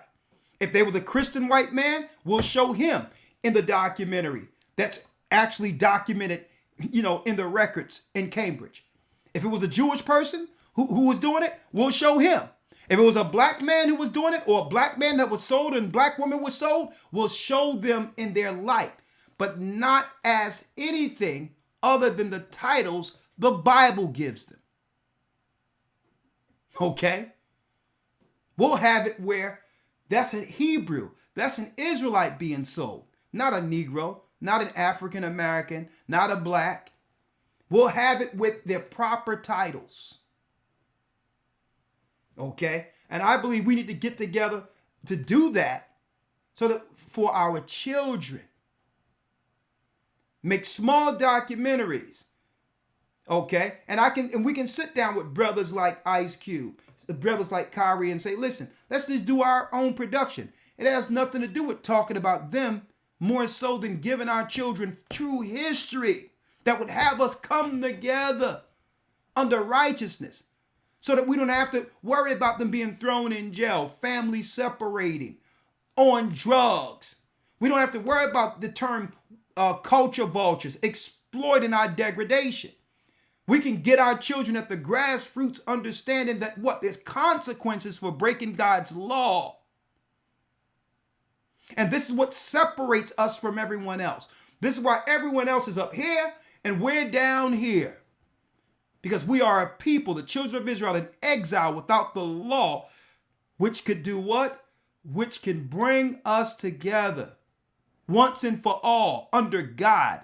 And that it has little to do with them. Let's focus on getting our family together. And by doing so, a better world comes out of it that benefits all people. Of course, you don't want to see black people continually without family, right? Broke, destitute, and homeless, right? Threatening criminals, right? You don't want to see that. You want to see a society of law followers who can only benefit society where you're no longer threatened by them. Isn't that what white, Chinese, and East Indian Arabs really want? Well, if you want that, you would allow us to have our expression, our freedom of religion, and express that and teach our children the benefit of it. It won't just benefit us, it'll benefit the whole world. But if you don't want us to do this for a better world, I need you all to call in and tell us why. Why are you so afraid of our people coming back to the knowledge of ourselves as Israelites? Right? It's not like you don't know already.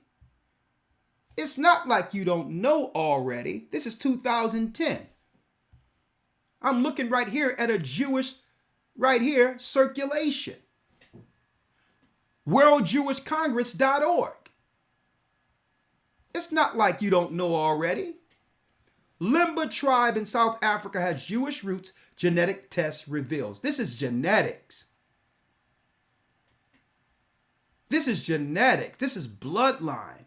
That these South Africans are from the tribe of Levi. Direct roots to Aaron and Moses bloodline, the original priests.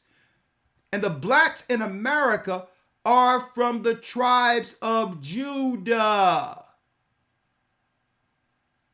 The reason why my brothers are over in Africa with the bloodline, and we're over here in America with the bloodline, and not together, is because in 70 AD, the Roman Empire came against Jerusalem, sacked Jerusalem, destroyed the temple, took all of our riches out of the temple to build the modern day Roman Vatican. We ran into Africa running from Roman persecution and slavery. And this has nothing to do with our religious belief. This is who we are genetically, and you know it. And you know it. And you know it. Why not allow our children? Why not allow our children to embrace the heritage that have been long overdue for them? Why is that so threatening to other people? Look at the condition of our people in the neighborhoods. And you care about a tweet by Kyrie Irving? He's searching for his history. A history you know exists, but won't allow it to be taught to his children in school. But you know what? It's not upon us to ask them anymore to help us. It's our responsibility to give this back to our children. That's what God wants for us. He wants us to give this to our children because obviously we can't even tweet about it. We can't ask them to help us help our people.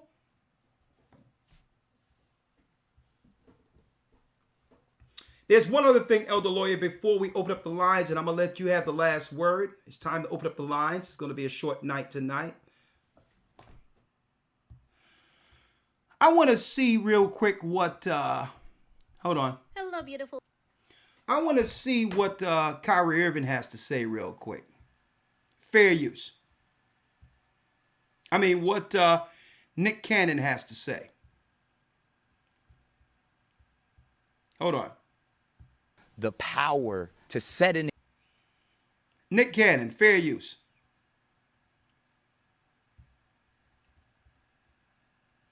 Fair use. And be pardoned for something that isn't. He didn't say, no, I'm not anti-Semitic at the press conference. Here it is. Fair use. Nick Cannon. Shout out to my brother Nick Cannon. Shout out to Cube. Shout out to all of our people who understand. Kyrie Irving. Shout out to Ye. It's time for us to stop asking others for permission to be ourselves. If we have the finances, let's make the proper productions, even in cartoons and all that, so our children can understand that we're from the lost tribes of Israel. Let's do it ourselves. We don't need to ask them for permission anymore. They're here to put everything back in a box. Reprimand us for looking outside of the construct that keeps all other races over us. And then say, let's stick with the status quo. Let's stick with no families in our neighborhoods. Let's stick with us being exploited as drug dealers and exploited as evildoers. Let's keep the status quo where these corporations can continually, what? Incentivize themselves off of our degradation. Fair use. Nick Cannon. Conference. Tell us about that movie. Why he did. He said, stop dehumanizing me. And the movie is saying white Jews invented the Holocaust and 6 million Jews didn't get killed. Okay, I know that isn't right. Right. Now he's saying that the documentary says that it didn't happen or whatever the case is. Let's just say that everything they said historically happened exactly how they said it did. Don't people have the right to disagree with it? If it's a lie, you can easily prove and discredit them, which would give your claims more credit. See? And I need y'all to check out the Jedi mind trick, folks. What he's saying is you're not even allowed to say that, even if you don't believe it. Is that true freedom? Why is it when it comes to this part of history, your history, no one can disagree with? And here's the hypocrisy. But yet you can publicly disagree with our history with Kanye West and Kyrie Irving claiming to be Israelites. What's wrong with this picture? No one can question your history on how you claim the Holocaust happened. Okay. Why question their history that they're looking into concerning being Israelites? And guess what? In a free world, you can say what you want and people can disagree with it. In a free world. And guess what? I challenge people to disagree with us being Israelites. That's my challenge. I'm not going to say, well, don't say that, or you anti-Israelite. No. I embrace you disagreeing with it so that the dialogue could happen. Because I know who we are. See? I don't have to say, oh, don't say I'm not an Israelite or you anti-something. Don't even say it. Don't even think it because it's against all the history we know. Why get so paranoid if what they're claiming is false? Prove them wrong. You have the outlets. Prove the claims wrong if they're saying that it didn't happen how history says it happened. Prove them wrong. But you can't make it where it's wrong or hateful for someone to disagree with your view of history. Because your view isn't the only view of history, is it?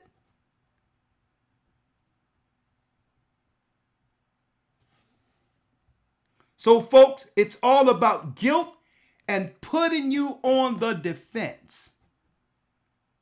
But right there, I would have said, hold up, brother. I understand you feel a certain type of way about what happened to your people. So do I. But guess what? I have a right to look into history and disagree with it. And so do you.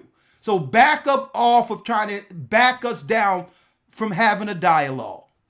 Because I did nothing to your family over in Germany. So back up as if I was a part of that. See, that's how you have to handle these interviews. Let's have a conversation of what our people are experiencing now and what we've been experiencing since slavery. Before the 1930s. Let's have that conversation. Because I want to deal with the people who did that to us and have a dialogue on how to fix it. And if your family was a part of that before 1930, then we need to talk about that too, so that we can come to what? An equal medium that both of us can agree upon when it comes to history.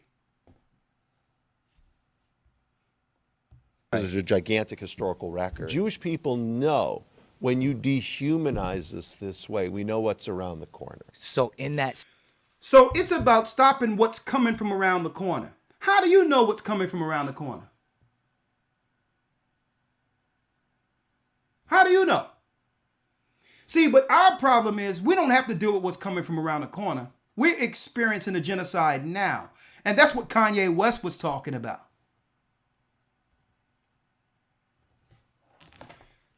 Nick Cannon. Same statement as those are the tropes that dehumanize Jewish people. The same buck breaking. What's that? I don't really know what that means, to be perfectly honest. You see that? I don't really know what that means. So what you're saying is really irrelevant. What I'm concerned about when it comes to my people is all that really matters here. I don't even know what you're talking about. Dismissive. See, now when I look at what's going on in the Talmud, I can understand the blatant public disrespect. When I read the Talmud, I can understand how it translates into the public disrespect of our people. The slave masters would bring the buck, the one that gets out of line. So all the other slaves would see. Lash after lash showed them the power to set an example. This is what you must do to fall in line. So when we see the 6 things that Kyrie must do to get his job back, Right. that's dehumanizing. So, guys, So is that not dehumanizing? Is that not dehumanizing? Elder Lawya.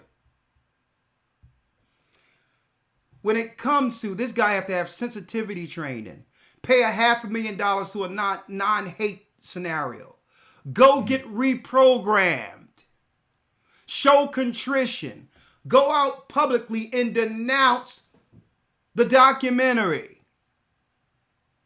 Hold up, folks. So this is what one must do for offending a group?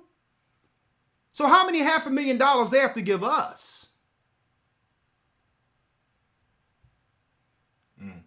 When Don Imus get on TV and call our black sisters, the daughters of Zion, nappy-headed hoes.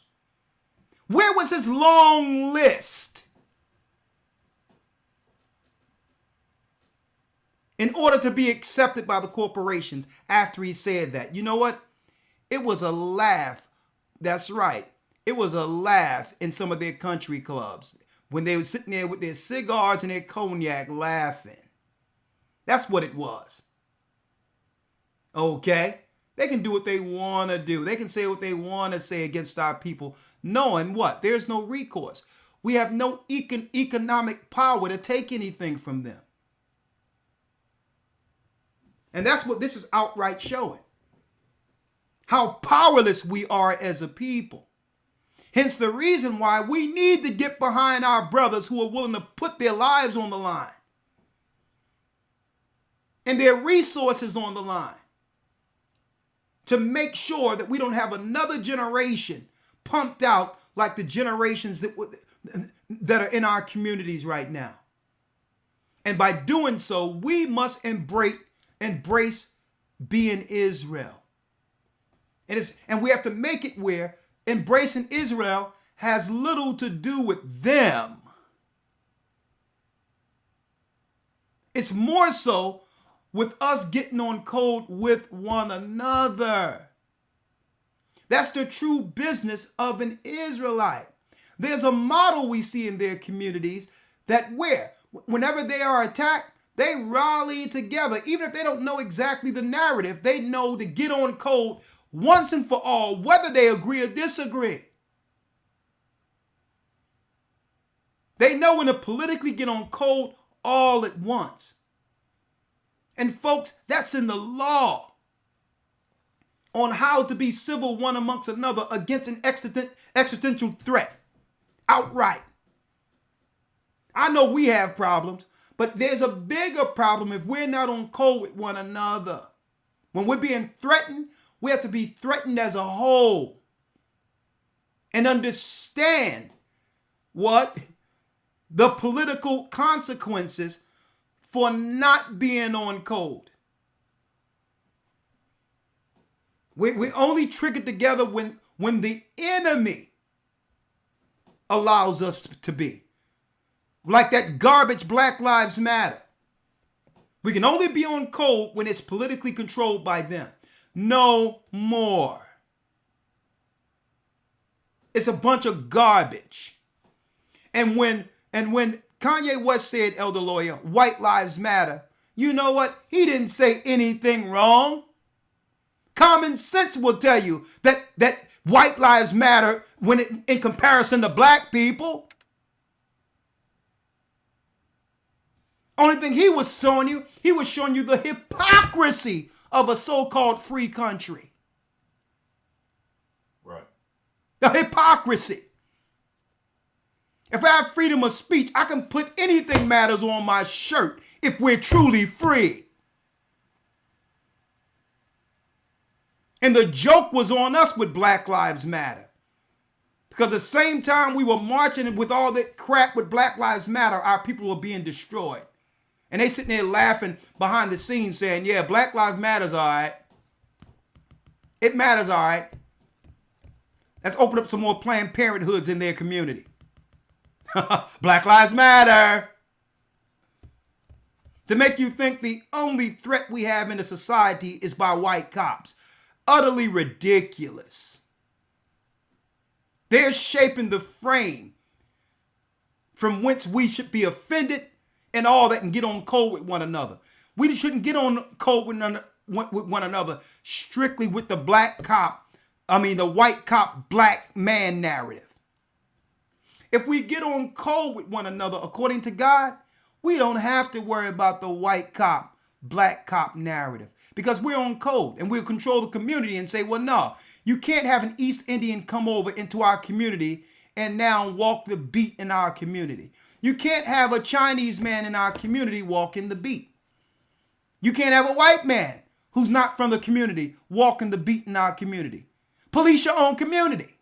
See, and that's what happens when you're on code with one belief and one understanding. Because you have the power to say, well, no, we're not going to accept a police department that doesn't look like us and cannot sympathize with us. It ain't going to happen. Everyone police their own neighborhoods. No more. Churches are closed on Sundays. We don't deal with Sunday worship. We deal with the Sabbath. All together we'll worship our God the same way. And those who don't believe, that's okay. Understand that the majority of us will no longer do Sunday. Our Sabbath will be the 7th day of the week from Friday sundown to Saturday sundown every week, just like the Jewish communities. Okay? We'll own the majority of our real estate where our people live, just like other races of people. But it only comes with having a law and a unified name as a people. And blacks are not cutting it. The word black is not cutting it. It's too ambiguous and anyone can come in and usurp it. People of color. See? People of color. This, that, and the other. And I'm going to say this. Hat goes off to brothers like Professor Black Truth and Tariq Nasheed. I'm going to tell you why. Not that it's complete. What they're saying is right because I can find everything they're saying in the Bible. What they're saying is right. When it comes to tethers and other politically people coming over here, politically being used to buffer what belongs to us. I'm going to tell you why what they're saying is right. It's not that our brothers and sisters from the other tribes shouldn't have access to what our people have access to. They cannot get in the way of the model of our people who have suffered in America. Don't get in the way of the model, because if the model is instituted, you can utilize the same model for the colonization that happened where you come from. See? It separates it and it doesn't allow the enemy to muddy the waters. See? It doesn't allow the enemy to muddy the waters. It's setting a precedent that all the tribes can use. if we don't allow them to use us against one another. And the model I can give as an example, the business of being an Israelite, is I'm looking at, in particular, the Jewish people. It doesn't matter where they come from, what country they live in, they are on code concerning the Holocaust and the benefits that comes from that. And even though black people were killed in Germany, we cannot become Holocaust survivors because we're not of that faith, and we're not the people they've publicly said could receive that. They make sure they're on code for what belongs to them. And you know what? I respect that of them. We cannot allow others to come in and let the politics muddy it. And that's why politically, I would say our people should hear, if you want to hear what's going on politically, listen to people like Professor Black Truth and Tariq Nasheed, because what they do is they parse it out and have it where you cannot muddy the waters to show you the hypocrisy of the land we call the land of the free. There's one set of rules for them and another set of rules for us. And as long as we allow them to muddy the waters, we're not going to realize how destitute and how low and destroyed we've become. I wanted to put that out there real quick. All right? So, brothers and sisters, it's time for us to come together as Israel.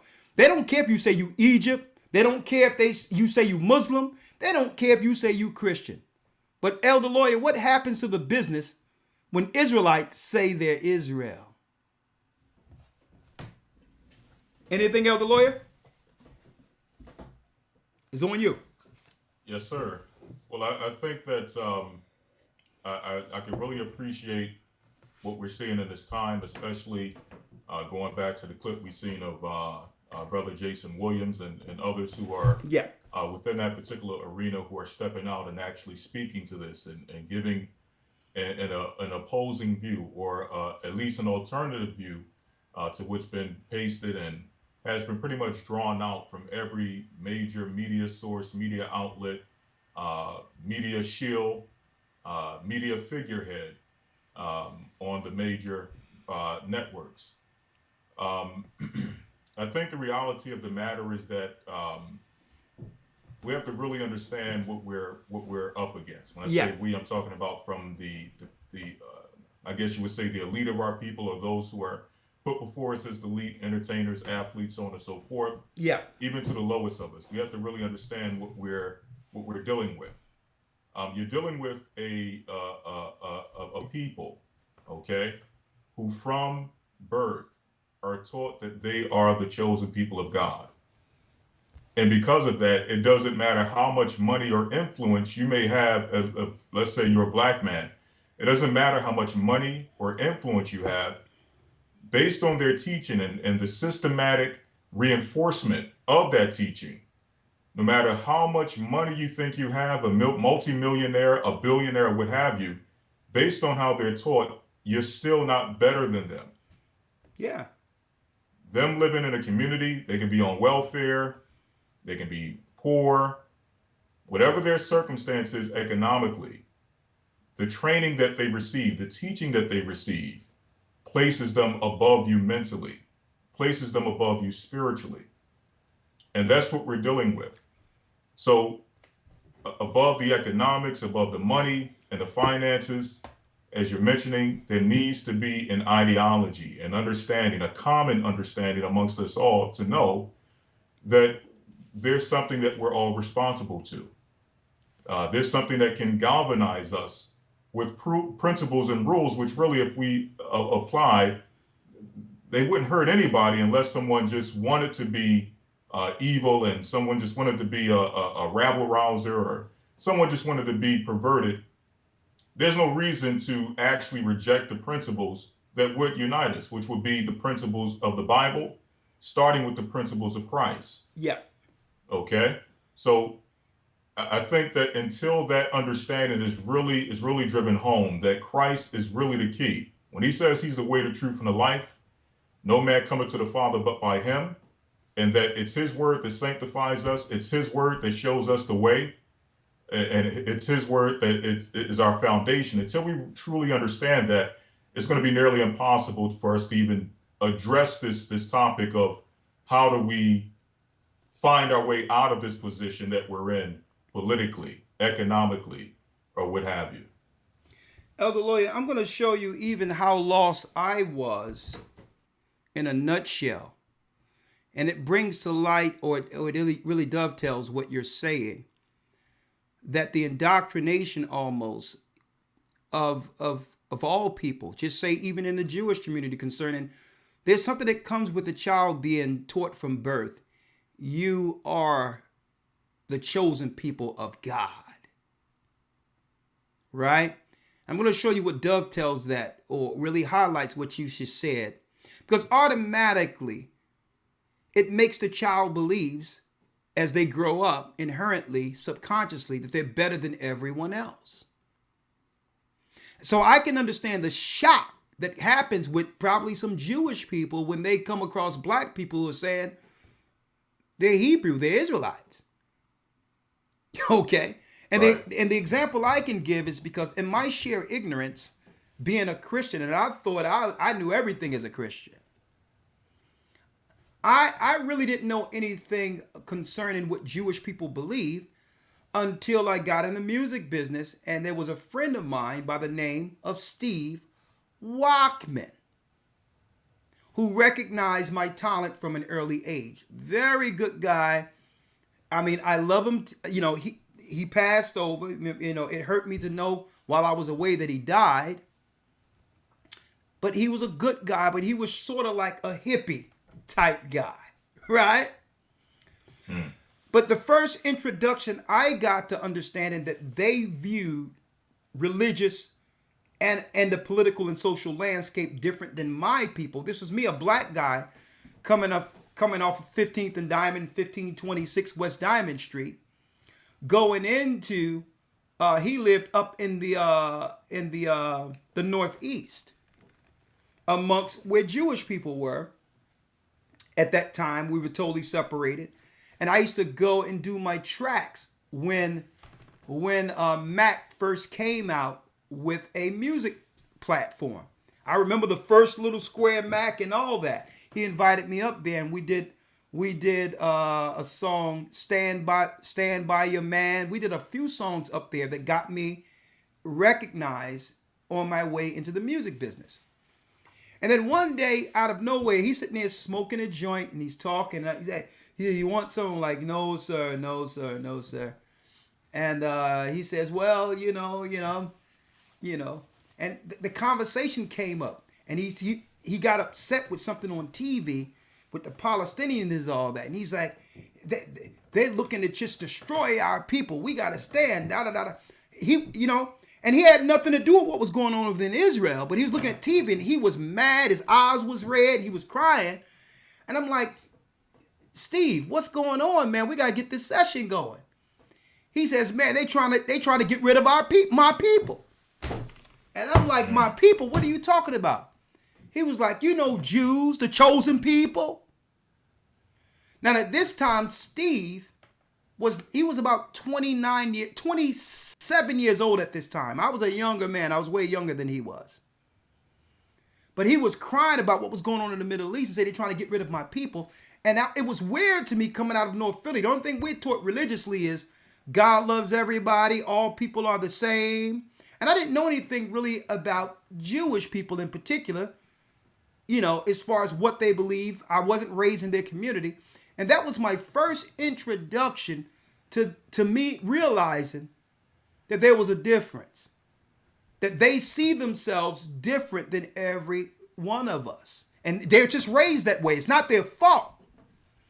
But this is what he said. The Jews, the chosen people. And I'm thinking in my mind, I'm a Christian, right? For him to state that. The chosen people.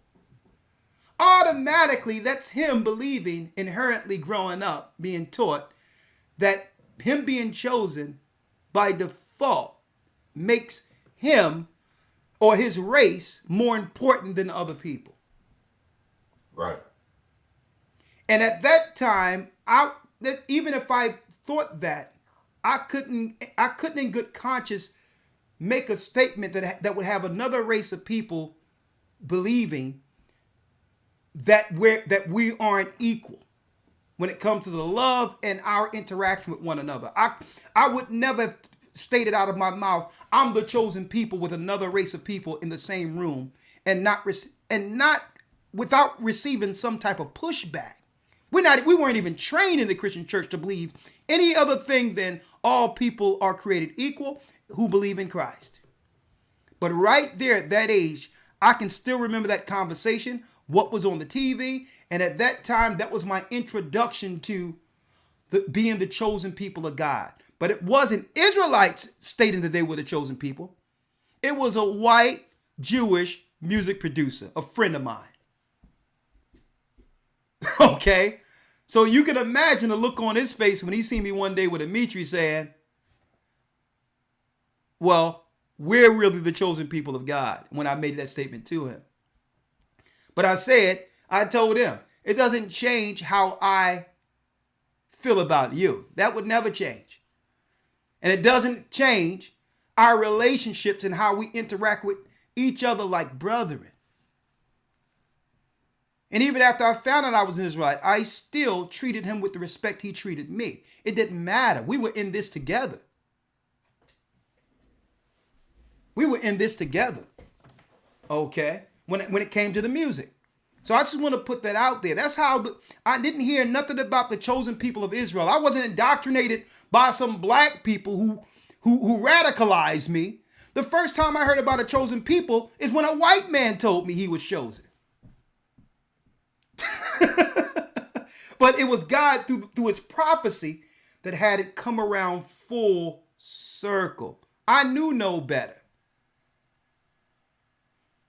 I was thinking you can be chosen all you want, but we better have these beats on point so I can do what I got to do for my family. I could care less what he believed. Chosen, okay, all right, whatever.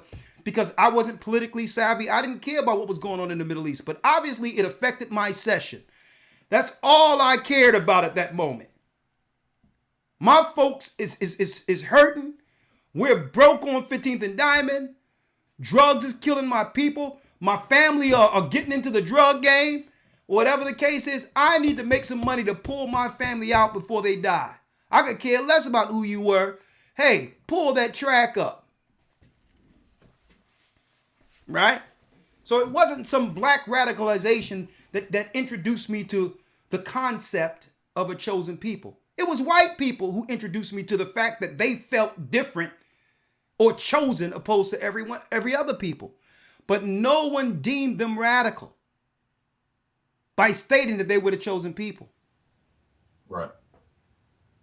No one said that this ideology could be destructive if you see yourself separate or better than me. No other people said this. That the ideology of you thinking you're chosen threatens something that might come around the corner and get me later. We just accepted it. Elder, why can't they just accept us saying we're Israel? We accepted them. So what do they fear? Will it get in front of their business? And if so, I need that conversation tonight. 515-605-9327. Again, y'all doing a great job. Hit that like button. I want to get this over 3,000 so that we can get this going.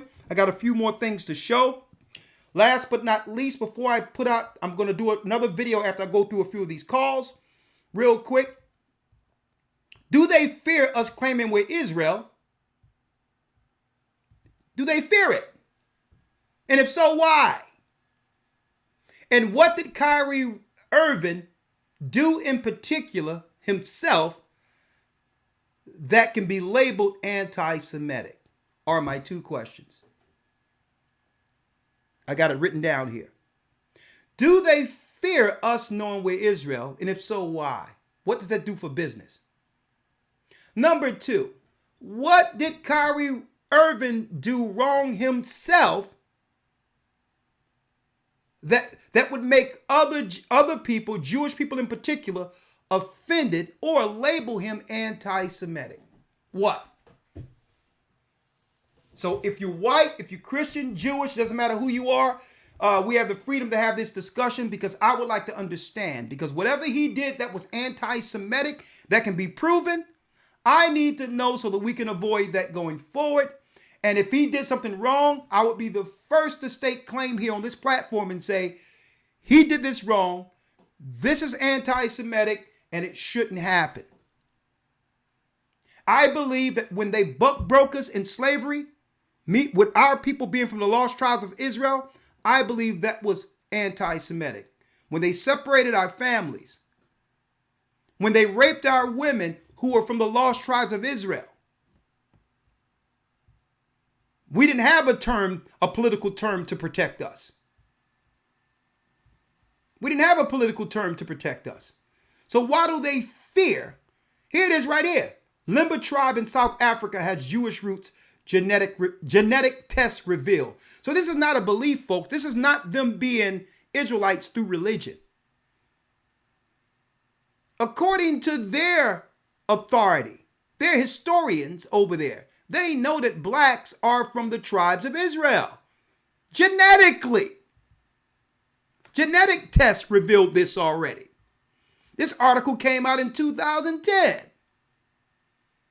But there's no label I can put out there to claim that, okay, if their family came over here and was separated and sold on auction blocks, it's not that anti-Semitic if we now know that blacks are Israelites? Can someone come and give us a clear definition of what anti-Semitic means so we can avoid hurting other people?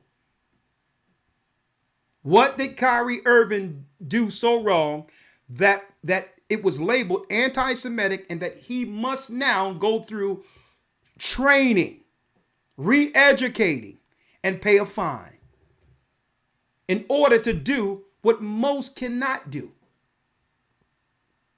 He's one of the best that have ever done it on the court. So they're only hurting themselves by not allowing him to play. But they have another problem here, Elder Lawya. I'm sorry, one other thing. They have another problem. The problem they have is that all the other basketball players is looking into how they're treating Kyrie. It's not just Jason Williams with that conversation of, isn't this a little excessive? Right. They got a bigger problem. Because here it is. It's not a black man who made basketball owning a team in New York. It's an Asian man. So why is he offended? And why must Kyrie Irving grovel under this Asian man who owns a basketball team who's getting his money from predominantly black, talented Israelites? Elder Lawya, we need to find out what Kyrie did that was labeled anti-Semitic tonight. What he's done. So I have those questions out there. Right? What's the other question I had out there, Elder Lawya? I don't want to forget it. I'm gonna write it down here. I think I got it written down here, but the paper is around. I had two things out there. Give me the two. Yes, the first one with the business of being an Israelite. How does this affect business? How does it affect their business with us knowing we're Israelites? Right. All right. If you would like to answer that before we open up the lines with your opinion, we can do so. But before we do that, let me first state that, yes, we are entering week 12 of our Hebrew Bible Academy. And there's open enrollments. We have we have people on standby willing to help you with your enrollment package. Okay? That's willing right now to help you enroll and get into the Hebrew Bible Academy. Go to historytimes.org. We have the team on standby who can get your seat prepared for the Hebrew Bible Academy for November 4th. All right. That's right. Get your Sunday dose starting December 4th. We have a new Hebrew Bible Academy with brand new lessons. polygamy and the Israelite culture. We're going to talk about polygamy. Is that the lifestyle that Christ and the disciples had, bringing forth what? A new path for righteousness and our kingdom. We're going to talk about polygamy in Israelite culture, and we're going to also go into how they've butchered 7 women shall take hold to one man. They made people believe that had something to do with a man marrying 7 women. Liar. When you go into the scriptures, it's talking about 7 men cleaving to those who have substance. Men cleaving to those who have substance once the system breaks down. So are they going to marry those men too? So we're going to go into that. The judgment of Sodom and Gomorrah. How America will be broken into 3 places by fire, like Sodom and Gomorrah was destroyed by fire. The life and acts of the apostles. And I'm going to try to have a few other people on, where we can have a dialogue, Israelites or others, on. I'm going to try to have it where 10 minutes we can have somebody come in and say, okay, we don't all believe the same, but what can we agree on to help our people in the community? I'm going to take 10 minutes out of 3 separate academies to try to bring on different Israelites and different ideologies so that we can talk about getting on code. Be it Christian, you can be Jewish, whoever you want to be. I'm going to have 10 minutes. We're going to have guests in between where we'll have Israelites come on if they're respectful and say, okay, you don't believe what I believe. I'm not going to debate you. I don't have no time for that. What is it that we agree upon that we can put in place to help our people going forward? Long overdue conversations where we open dialogue even for Israel. It's going to be, I'm going to tell you, I'll do 10, 15 minutes of that and I'll do 30 minutes news. It's time to have the conversations. First time ever happening in the Hebrew and Bible Academy. And if you come on and be disrespectful, I'll give you 10 minutes. If you come on and you don't come in the right spirit with proper decorum and etiquette, you will get, that's right, the Sandman music will hook you up out of there and we'll go on with it because I have no time to be arguing with anybody right now. Our people are under duress and are getting attacked. I have no time for it. If you don't have enough sense to have an intelligent dialogue, that's right. We're going to have the Sandman come in with fringes and yank you up out of there. Okay? Hebrew and Bible Academy. All right? Now, the 2 points is being an Israelite. Being an Israelite now. Is that bad for business? Go to historytimes.org. 1 second, I'll be right back, and we can now open up the lines, 515-615-9327. Make sure you support the work. Go to historytimes.org, $GOCC 144, donate, since they don't allow us to monetize on this channel. They don't allow us. Over 100,000 subscribers, and they won't even tell us why this church cannot get monetized with all the traffic we draw here on this particular channel. But it's okay. It's all right. You all do a great job supporting us yourselves. If you like the broadcast and you have Cash App, go to $GOCC 144, donate. Okay. Anyone that does it during the broadcast, I'll look at it and I'll make sure we put it out there and give you a respective thank you for supporting the work while we're in the broadcast, okay? Now, do they fear? What is anti-Semitism? What did Kyrie Irving do in particular that could be considered anti-Semitism? And I wanted to mention real quick, us being Israelites, if we know we're Israelites, is it bad for their business? And if so, why do you think so? Why would one think so? Hold tight. We'll be right back. We will be right back with the phone calls. Hold tight. the Bible. Is it hard to understand? When it comes to reading the Bible, the first thing that comes to mind is the fact that this is the Word of God. The seals have been broken, and the truth is here. And when we go throughout the scriptures, when we go throughout extra biblical records, we find that the language that God employed, that He used to create the heavens and the earth, was the Hebrew language. Christ said, I came for the lost sheep of the house of Israel. But yet no one, no religious leader, no religious church out there anywhere can now identify the 12 tribes of Israel. Can we? God is quite simple, but it seems as if man makes understanding Him hard. What are those mysteries? The truth of your book and the truth will make you free. The Hebrew and Bible Academy, you're invited.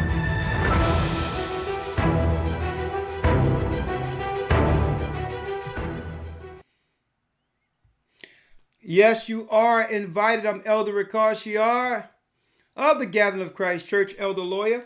Okay. Elder Lawya. Yes, sir. Do you know what antisemitism is and what exactly Kyrie Irving did that was anti-Semite? If so, express that real quick before I open up the lines. And us being Israelites, would that be bad for their business? If so, then why? Yes, well, to answer the first question, what is anti-Semitism? That's a very difficult question to answer from a political standpoint because they have not really defined what that is or given an example of what that is. In this specific case, when we're talking about Kyrie Irving and his situation, it has not been defined.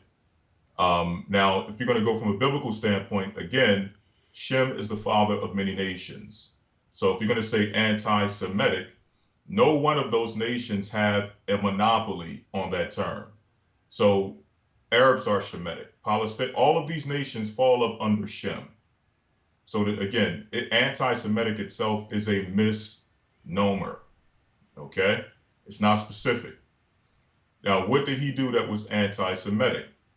Well, their claim is that he posted a link to a documentary that had some information in it that could be considered anti-Semitic. What that information is, again, maybe the reports are out there, but I've yet to see any reports myself which define exactly what is in the documentary that is considered anti-Semitic. Now, if we're to go off of what the man said that was speaking with Nick Cannon, some of the claims he made, okay, I can understand how that could offend some people saying that something did not happen to them historically, which they say happened to them historically, which is I can see it'll be no different than someone saying that slavery did not happen. So I can see how that can be considered offensive. But offensive, yeah. Go on. Yeah, but to be fair, I have not seen the documentary myself, so I cannot confirm that. So I won't even speak to that until I actually see the documentary myself. Now, answering the third question, is us identifying ourselves as Israelites, is it bad for business? And I would say that yes, but it depends on how far we're willing to take our belief in being Israelites. And here's what I mean by that. When others identify themselves as Israelites, let's just use that term. When others identify themselves as Israelites, there's certain principles that they not only teach, but they actually live by. It's something that is taught in their houses of worship, and they leave their houses of worship with these principles. Okay? Things such as being frugal, not spending your money outside of the community, willing to go to someone within the community who is willing to, let me give you this example. Willing to spend your money with someone within your community, being an Israelite, who you know is cheating you, who you know is misusing you, right? But you're still going to spend your money with them because they're of your community, rather than go outside of the community to someone who is treating you like a human being, someone who is treating you fair and not spending your money with them because they're not of your community. That's how extreme they take this concept of the importance of their community. Studying one particular, having one particular understanding, irregardless, again, even amongst that community, they're not necessarily a monolith when it comes to certain beliefs. They do have arguments. Their rabbis sometimes disagree, what have you. That does exist, but to some degree, they unified around the point of we had a traumatic experience, which if we are not careful, it can happen again. So because of that, we have to make sure that we put agencies in place, put political organizations in place who are willing to be watchdogs to ensure that any rhetoric or anything that may move in a direction towards ideologies which may take things back to that traumatic experience, we make sure that we are right there to catch it before it even before the seed is even planted. Yeah. Okay? This is how far they're willing to go to protect their identity, who they are, their existence. Okay? And if we're willing to take it that far, if they believe that we're willing to take it as far as they are, then obviously in their mind, they're saying that this is bad for business, because who are we now going to sell these trinkets to? There's certain trinkets that we don't buy ourselves because of what we believe, but we'll sell to them because they don't believe anything. They don't really have any code. They don't have anything which tells them that you're not supposed to buy this. So there's just certain things amongst their community that if we were to implement to that degree, in their minds, they're saying, no, this is bad for business. We don't have any more entertainers. We don't have any more people that, to fight cases for, because they're hiring people of their own community. They're signing with people of their own community. They're doing business with people specifically of their community. Good point. So in that regard, I believe, yes, it is bad for business. Elder Lawya, it's deep you're mentioning in that, because us being Israel would mean that we're on code with one another financially, and we're setting up a system that can protect ourselves from a future genocide. We'll get in front of everything politically and otherwise, but in order to do so, you have to be on code. Right. Now, the benefit of that is that generational wealth will begin to circulate amongst our people, so that we're not asking for handouts going forward. And another thing is that would also affect not just it would affect business in general. Don't forget the Jewish people have their own jewelry shops. They have their own this, that, and the other. So there's no way that they're going to outsource the Star of David. They call the Star of David the Megan David, to where they'll be wearing jewelry that came from China. They can do their own 6-pointed stars. But yet, listen, I'm going to show you how the other nations don't want us to know we're Israel. We deal with Africanism and all that, right? Folks, the majority of paraphernalia, folks, that we buy in a community that uphold our so-called African heritage, folks, it was online. They showed all these ankhs and all these other things that are made in China. You can't even make this up. We have Chinese people selling us Africanism. So I respect that. Listen, they got their own jewelry shops. They're not going to China for their 6-pointed stars.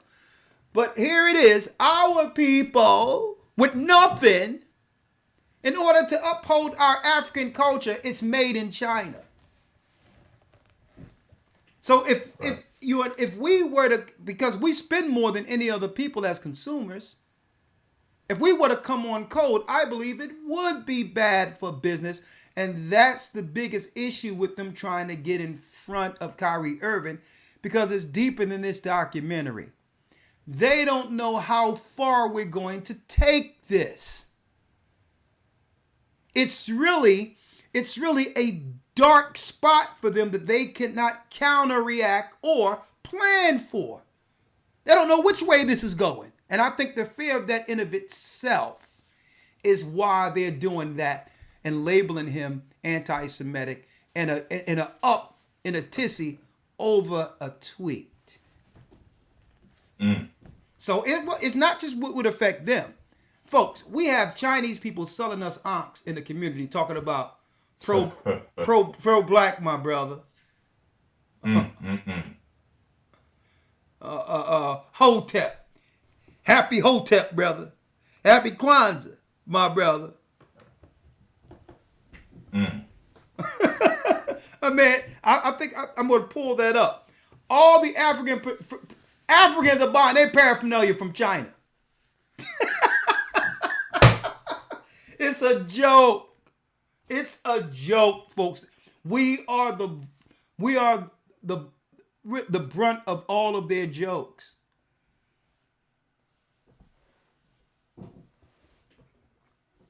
It's time to come back, Israel. And here it is. And eventually they're going to have to break one of their programs, Elder Lawya. They're going to have to break out and just admit it. What's taboo and why? Because God said they're going to admit it. Jeremiah 16 and 19 out of the Bible. O Lord, my strength and my fortress and my refuge in the day of affliction, in the day that our people are suffering affliction. The Gentiles shall come unto thee from the ends of the earth and shall say, surely our fathers have inherited lies. Our history was one big lie. Vanity and things whereon there is no profit. The Gentiles are going to admit before it's over. Guess what? Because God said they would. That all of the Gentile history, including the lies we learned in America, was a bold-faced lie, that they've purposely concealed that we are in fact the true tribes of Israel, the lost tribes of Israel, and we're back. And God said that one day they're going to admit it. It's coming, folks. And I pray to be here to see that day. Because they're not going to say it willingly. They're going to say it. Why? Because they're going to have to say it. They're going to have to admit it to stay credible. They're going to have to admit it. And I pray that I'm here to see that day.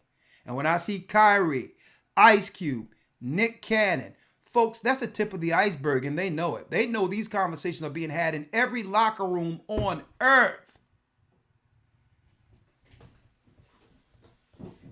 They're going to have to admit it. Right. And they're going to, our God said that we would wake up. Did not we wake up? Our God said that for disobedience that we would go in the cargo slave ships. Didn't that happen? Our God said that in the place that it said that you were not my people by the Gentiles, there it shall be said unto them that ye are the sons of the living God. Did not that happen? God said that we would get back this identity. And that we would use this identity to bring our people back together under him. Has not that happened? Well, folks, what we're witnessing is the next phase of prophecy before freedom.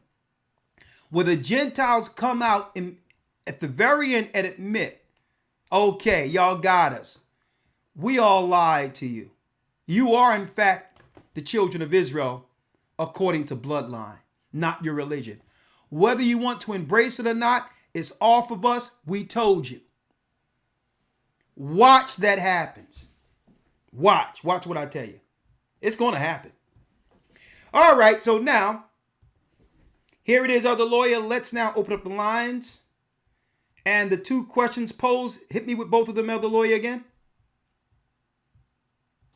The business of being an Israelite. I'll start with the first one. What is anti-Semitism? What is anti-Semitism? What did Kyrie do that was anti-Semitic? We need to know. Go ahead. And then also the business of being an Israel, or does us coming to the knowledge of being Israelites, does it hurt business for other communities? So is our people blacks admitting that we're Israelites? Is it bad for business? And it's not just blacks. Okay. The so-called Latino people, Latinas and all that. that were here before the conquistadors came. They're Israelites. The North American Indians, outside of the $5 Indians who are white people who's just using the claim to take money, they're from the lost tribes of Israel. I got the books, folks. Okay. The Asian people who are rejecting have to sell themselves for nothing over in Asia. They're our people. They're from the lost tribes. The original samurais of Japan was from Samaria. This is why they colluded to take down the samurais, because they were from Samaria, the lost tribes of Israel. Folks, what I'm saying isn't anything secret. Hey, even Kyrie says if you want to hide something from a black man, you put it in a book. All the areas I've just mentioned, you can find in the Jewish encyclopedia if you have the oldest encyclopedias. I have them. They know where all the lost tribes are. But they're saying that they're Jewish Asian.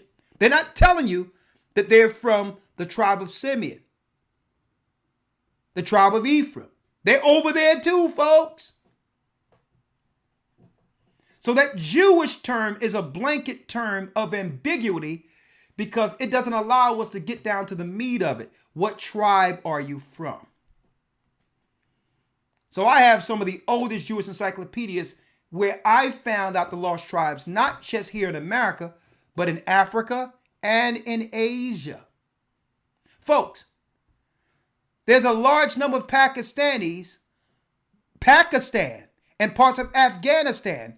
You're talking about a high percentage of those people from the lost tribes of Israel. Vietnam, all the wars that you see that Esau went against these other countries, the majority of those wars were against the lost tribes of Israel without us knowing. But I'll save all that for the academy as we go. Thank you. We got about 2,700 up in here strong. Let's call in. Answer the question. It's open for you answering the question now. Blog Talk Radio. Blog Talk Radio. Welcome to Blog Talk Radio. Please hold and you will be able to listen to the show. All right, I'm live, 515-605-9327. Thank you, Elder Rawchaa. If you want to come in here and bring your 2 cents, I'm more than happy to hear what you have to say, Elder Rawchaa. Talk to me. Hey, Shalom, Elder. Shalom, Rawchaa. I know you want to say something on this. Talk to me. Man, Holy Spirit's working. You read my mind. Oh, man, another great and powerful broadcast as always. All praise to the Most High. Yeah. I'm not sure if you pointed this out, if this was brought out earlier as a point, but there was a point I wanted to make on why this is happening, this ridiculous attack and blackballing on Kyrie Irving, no pun intended. I have a CBS News article here. I'm not going to read it. I just want to read the headline. Okay. It says here, this is Albany, CBS News. It says, Judge rules NYC to rehire and give back pay to those fired over vaccine mandate. So we have Kyrie Irving, who he stood in the face of all the attacks of the mandate and not, succumbing to it. And so here it is, you have him enduring, overcoming, and winning over the mandate. How humiliating must that be to the powers of darkness that here it is, he overcame that. And so now he's, to even further the slap in the face, he's posting his, nationality and origin, his ethnicity with this documentary, a further slap in the face. So I feel that this is a revenge move also. It's multifaceted. It's twofold, it's manifold, that this is a revenge on their behalf of what he did, showing them up on this mandate. That would make sense. Not only that, but just like with these workers in New York that were fired, they had to be rehired and given back pay. So that means all those millions, Kyrie Irving would have to get back pay for last year and being suspended. At the same time, the NBA Players Union has filed a appeal on his 5-game suspension, saying that, it's not warranted because, they don't see any place where he's been anti-Semitic, because all he did was post a documentary. He didn't say anything. He just put it up on Twitter. That's good for them. So now, good for them. Exactly. And now they would have to pay him for this 5-game suspension, being that it was unwarranted, and they don't see any place within their union that they're able to do this based upon this particular situation. So I just wanted to chime in real quick. I don't know if y'all had brought that out earlier. Yeah. But I feel like, there's a lot of different things going on here, but this is another big thing that, maybe some people may, not remember with Kyrie Irving last year, what he did. It kind of started this whole thing with them going against him, was standing up against the mandate with this jab. So I just wanted to point that out. Thank you, Elder. And it's a continuation of going against the grain, that they want to make an example, because it's not that he's wrong. He's opposing their directives against us at every turn. That's the issue. How can they push further agendas if you have someone who's so vocal, who's there to warn us not to indulge? I told people a long time ago that it's illegal for them to just fire you for something that you weren't hired. You weren't hired to deal with some medical stuff or whatever the case is. Like, it's against the law for them to force you to do something like that. I said it. Eventually, they're going to have to pay you money, or you can class action suit. And look what happens. All those firemen who stood their ground got their money back because they knew that wasn't right. But yet, Kyrie, it's proven that Kyrie was in front of this the whole time, that he was right the whole time. And that's what they don't like. He was right. And he's still right concerning who he is as Israel. Now, it comes down to this, Elder Rawchaa, because I think this is where it's going. Is it anti-Semitic for someone in America, a black man, to claim that he's from the lost tribes of Israel? Because it seems that's where it's going. Yes. Right. Because if that's so, then tell us that there is no real freedom of religion, that only one people can claim to be the chosen people. Tell us that. Because that's what it seems like. I don't know, but maybe we have a Jewish guy coming here and he can let us know. Is it anti-Semitic with me claiming, or a black man, or black people wholesale together admitting that we were lied to, the Christian churches was deceptive, and that's one piece. They gave us Christ, but they didn't give us the truth of who we are in connection with them as Israelites. So is that a problem if all black people came together and realized they were Israel? Would that be considered anti-Semitic? All right, you got the last word before I get to the next call. Yes, sir. So yeah, just in closing, for a black man to stand up against, in the face of this, strong agenda that was there, on this mandate. If you look at the energy that was put towards him on standing against the mandate versus, say, like an Aaron Rodgers or Cole Beasley or any other maybe white individual, they also took heat, but not to the level of what Kyrie Irving took on going against the mandate. So for a black man to, I don't want to say, win at the game, but actually just overcome in the face of adversity and say no, right? That they just can't have that, because that's humiliating, and they're to buck break us, not have us rouse up the other slaves. Yeah. To say, you know what, we're doing something different. So, thank you, I'll leave it with that, Elder.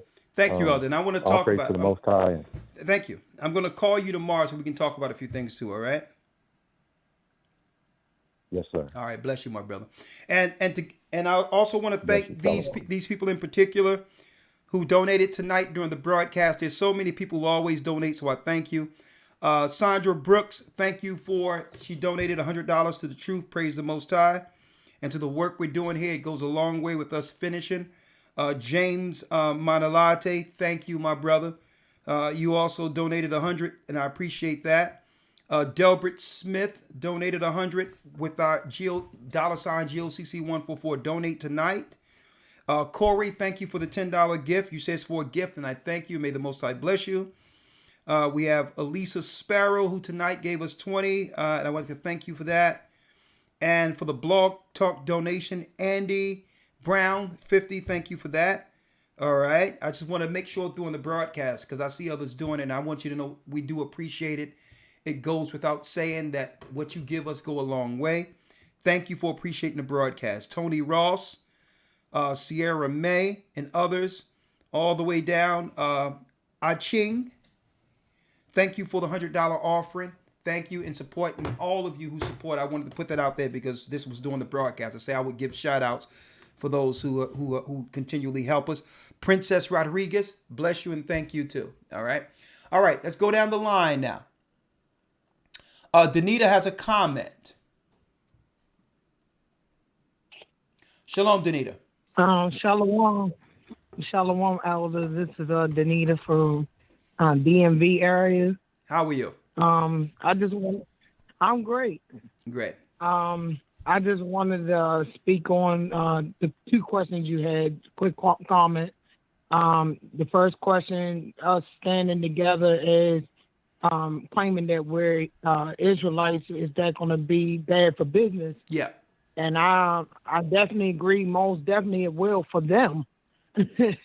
I mean, how so? The money that we bring as people, not just black people, but as Israelites in general, like we always talk about, we're the most people that spend the most money. So if we start putting our finances towards each other's businesses and keeping it in, within our circles and keeping everything on code, that's a problem for them, because not only will they not have us financially, they can't control us no more. Oh, good point. So that's a huge, that'd be a huge thing for them. And then it's just like they can't break. They won't be able to break what we have as a people, and that scares them. And we're making them not only rich at this point, but we keeping ourselves underneath them by following what they do.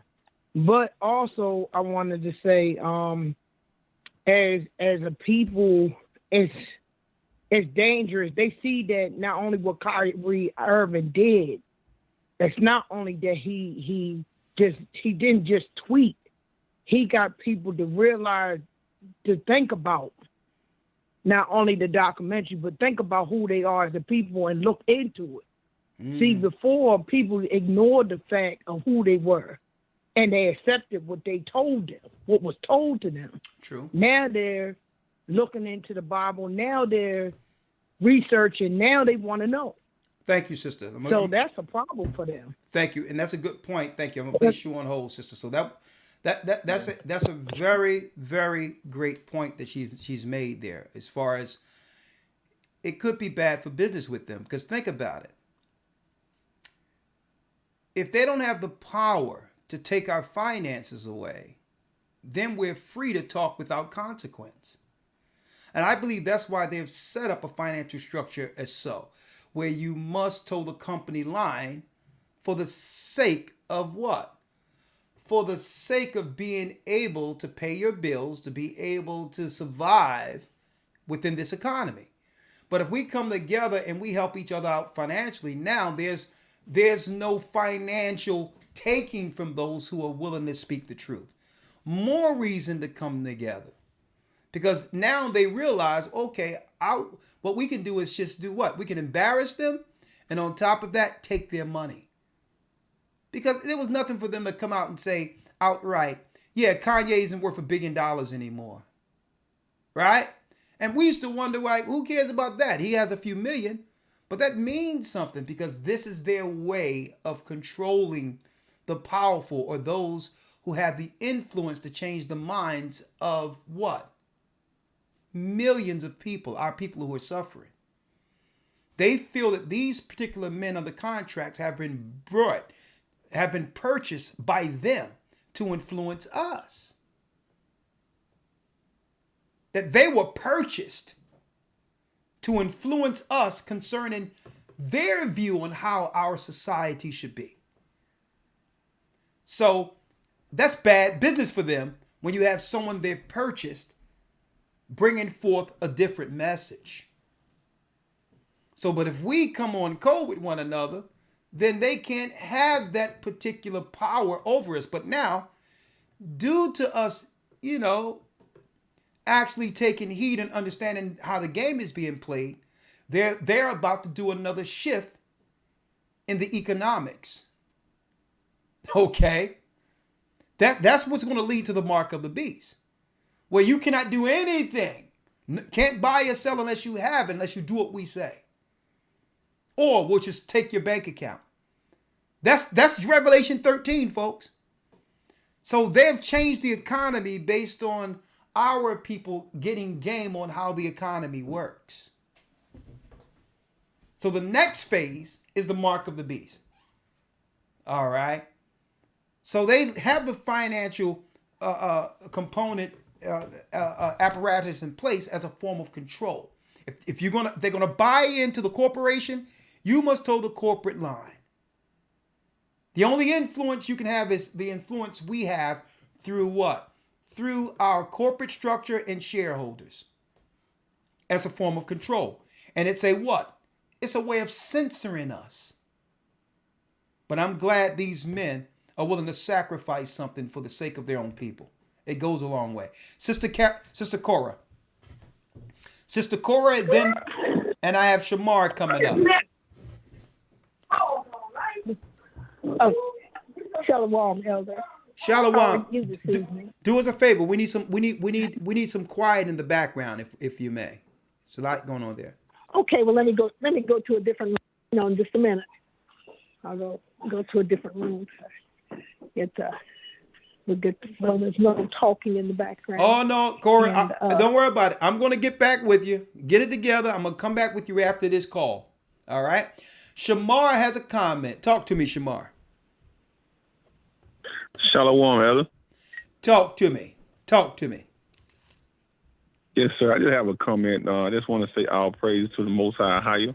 Yes. I just want to say that it's a very timely lesson, and I appreciate everything that you guys are doing. And I just want to say the comment that, it says in the scriptures in Ecclesiastes chapter 3 that there's a time and a season for every purpose up under heaven. Yeah. And I think this is a time for us to come together as a people for us to enlighten and to make sure that we continue to do the Most High will and keep our people mind on the kingdom, because the Most High is waking up his people.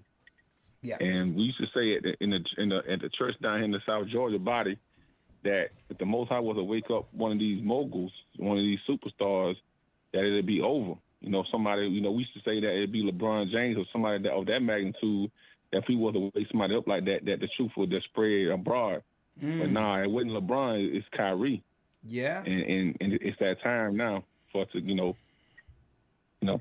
keep our hands to the plow, because, it's, everything's being revealed. Hey, brother, right on point. If it isn't LeBron James, hey, Kyrie is the next best thing. I'll tell you that. Right? Oh, praise. And there's a lot of people who understand what's going on. You think Michael Jackson don't know? Not Michael. You think Michael Jordan don't know the truth? You understand? Oh, absolutely. But everything isn't for everyone, right? And I'm not going to blame brothers who hasn't spoken out, right? Because everyone wasn't meant to do the same things. But if they can apply this knowledge and what it takes to get on code, even if they don't do it publicly, but we see a difference in the next generation of men in particular in our community, where their influence can change how we live. That speak just as loud as Kyrie posting a tweet. It's powerful, right? So that's how a lot of brothers are moving like that right now, because they see that right now what's being incentivized is a genocide that they're promoting through the media. with the gangster rap and with signing people in our community who are broke to push drugs and all that in our community. That's intentional. There was a meeting allegedly that they had to say that we're going to take this music a different place. And there were certain music moguls in the room who agreed that they would take music to a different place outside of the community to lead us into degradation and destruction. And that's more destruction. That's more destructive with those people who are over these companies. And that's what Damon Dash was highlighting. The culture vultures, who's like vultures eating the carcasses of our people. Pushing destructive narratives and promoting the worst of us as a people. And they're not being called out upon that as a religious attack. That is a religious attack against us. But I digress. Thank you, my brother Shamar. Good points. Shalom. Shalom. All right, Sister Cora. Hopefully you in a nice, quiet place. How you doing, Cora? Oh, I'm doing fine. Blessed by the best, and we all know what his name is. Okay, talk to us. Okay. Well, I'll start with my comment first. And my comment is that I had assumed that those that remained in Africa that weren't brought to America knew, they didn't lose their heritage and knew their heritage. But in talking with some people from Africa, a couple of friends on Facebook, and they said they didn't know anything about it. So I guess they lost their generation over from generations of being converted by the sword, and then the Christian missionaries going over there, or something. I don't know. What is your take on that? You think that's what happened to them? Yeah, you're right on, sister. You have to realize we were torn apart on either side between the Roman demon Catholic Church and as far as the hierarchy of the Vatican, along with them incentivizing the sword of the Muslims to come against us. Right. So, and guess what? Hold up. Let me tell you. I'm gonna let you go. That's not my opinion. That's history. I can prove that. They purposely came in and killed the elderly, killed the aged who understood we were Israel, and re-educated us under these false religions. So their chest is lost in Africa as our people are here in America. They've been colonized. I see. So, and another thing. We're not down with no garbage Wakanda. We're not going to take anything less than us being Israel. So you can try to glorify Africa all you want. We're not accepting it, okay? We can care less about Wakanda. We can care less about that production that's coming in that movie, Wakanda. If I support it, I will support it only from the entertainment value, but it doesn't give me no self-pride or any self-worth of Wakanda. The African trope needs to stop when it comes to our people altogether, since they're talking tropes. We could care less about the African trope. The Africans don't even know who they are. So they're going to try to put some finances on. Hopefully, the same people are going to put all this money behind the Wakanda garbage, hoping they can put a lid back on this. We're not going to sensationalize or fantasize Africa as an answer for us anymore. We understand that it was a misdirection from who we are. Wakanda is a joke. Right. Okay? We care less about Wakanda. We're the children of Israel. But go on. Okay. Now, one question that I have, I just wanted to know if within the church, are the elders or any officers of the church into what Christ left with us, the laying on of hands, or anyone in the church actually doing that? And the reason I ask, my great nephew is in the hospital. He's been in a coma for about 3 weeks. He had a seizure while in the bathtub when his mother stepped away to warm his dinner, and consequently he's suffered some repercussions from that, and so he's still been in a coma. And I was just wondering if by chance if laying on the hands would help him recover or bring him out of this coma. Well, Sister Cora, what area you live in? Well, he is in Houston. Yeah, there is someone in Houston, so I will have Elder Rawchaa call you to reach her. Okay. But all in That would all, be keep great. in mind that it's just because someone is in a coma doesn't mean they're in a coma for the reason that they're stating. You have to Right. find out whether or not the coma is being induced through the IV. I don't think it was induced. I don't think it was induced. I think he just hasn't woken up from when he had. I'm saying, but this is what I'm saying. You don't know. They probably don't know because Okay. they're hearing things and not asking questions. What is that in the IV? Oh, okay. All right. All right. So the whole thing is when I go into when I go into the hospital, I go directly to the chart and find out what's being pumped in the person and say, well, okay, isn't this a sedative that would make them sleep? And if they're asleep, is this a real coma or is this a what? A chemically induced coma? What happens when you take sleep out of the IV? Will they wake up? So let me tell you, so we have to not get caught up in the optics of someone laying there helpless without knowing. And I'm not saying anything is their fault, but we must become more cognitive of whether or not it's a real coma where they came in unconscious and would be unconscious even if there was no IV, or is sleep in the IV. And if so, you have to ask, well, what happens if you take this sedative off of this person? Will they wake up? And if they say, well, yeah, but we don't want to do that because he'll pull this out of them. Well, I want to see him pull that out of him. Yeah. That means he's not in a coma. So it depends. Okay. So I don't know. It could be what you're saying, but I don't believe anything until I see it and read things for myself. All right. Okay. So what I'm gonna do is, hold on. Let me see your number here. Yeah. Hold on The one number I second. called in on.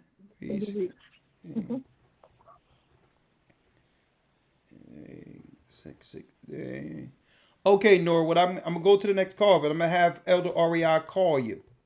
All right. Okay, I appreciate that. Thank you so much. All right, bless you. All right. Okay, Shalom. shalom, Elder. All right, 469 Darby. Shalom. What's going on, Elder? How are you? I'm blessed by the best, and his Hope you're name. well. Can you hear me? The world needs to know his name is Ahiah. That's the God's name. God of all gods, the God of the Hebrews, the God who sent Christ for our sins. His name is Ahiah. Talk to us, brother. Can you hear me? Yes, I can hear you. Can you hear me? Hello? Okay, perfect. Yes, sir. Hey, I just wanted to help answer a question. I think definitely it's disruptive our awakening because, you know, we service their airports, we service their highways, their banking systems, everything. We help make the world turn.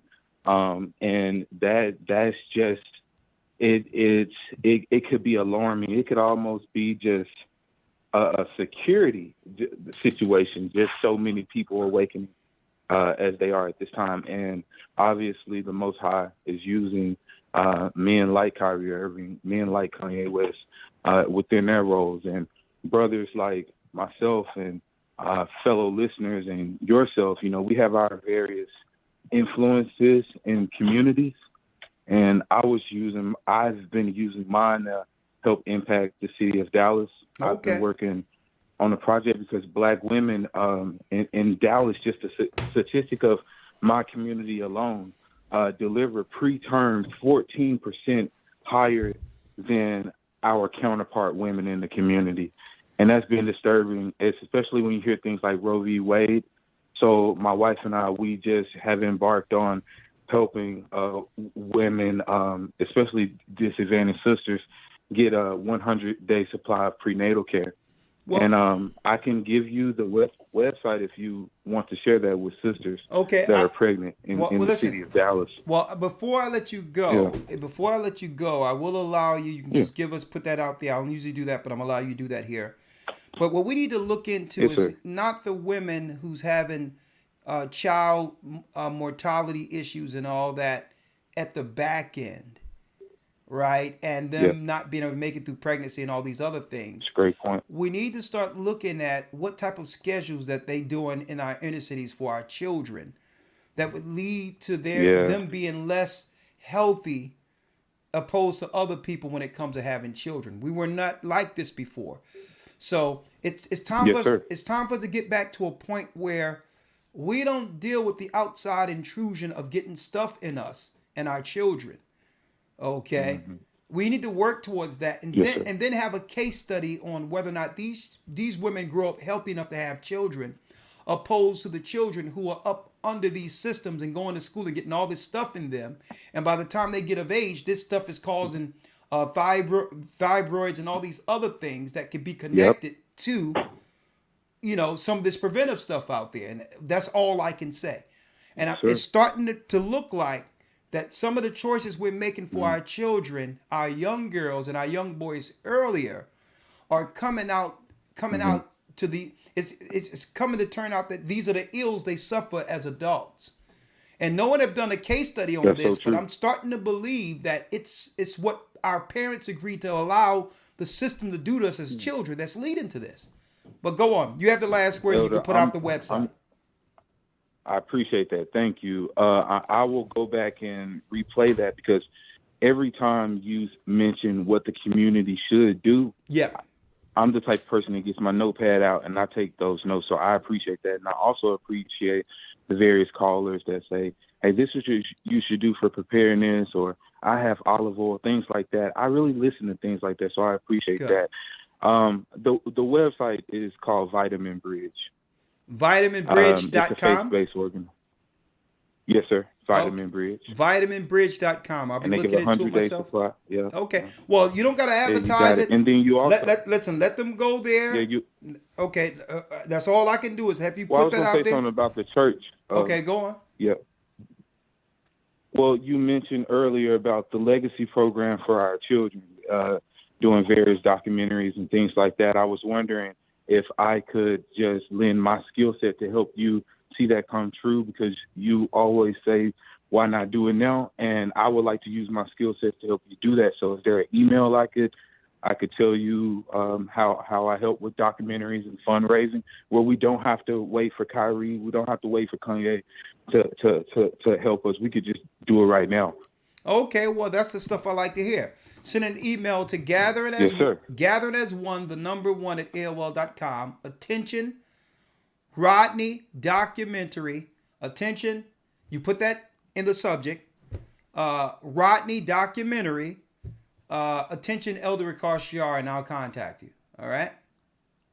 Gathering as one, and that's the number one at AOL.com. At AOL.com. Yes, sir. Thank you for your time. All right, you're welcome, Rodney. I'll talk to you later. Okay, no, that's Darby. That's Darby. I'm sorry, Darby. All right, brother, Darby. All right, I think I had Rodney on the mind.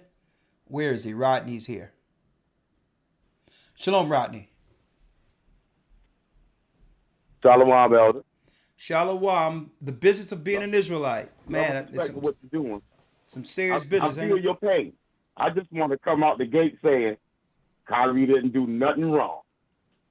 Yeah? How so? All his brother did. How so? His brother did. He posted a tweet, man. All his brother did was post a link to a documentary. If you ask me, all he did, all the powers that be did, that had a problem with it, because the Elder, I didn't even have a problem. I didn't pay much attention to it. But when I kept watching the news feed, I said, they're paying this thing mighty much attention. All they did was make a bunch of people that would have never seen it go watch Hebrews and Negroes. Look at that. I'm about to do a documentary. We had to put that up there and let them get mad about it so that more people can see that. But go on. Of all different races that would have never seen it either. That's the Most High. That's how our God works. Hey. He'll turn what they do. Listen, he'll turn what they do for negative for good. But go on. Yes, sir. Elder, this was a beautiful chess move. It reminded me of when the Dagon spit Jonah out on the shores of Nineveh. Yeah. And Jonah told the Ninevites, don't worship this fish god. You worship the Most High. Yeah, Yeah. my brother. Am I right? You're right. I'm gonna place you on hold. You got the last word, and then I got to get to the next call. Let's do it. I just got one more thing, Elder. Go on. I was a literary buff, right?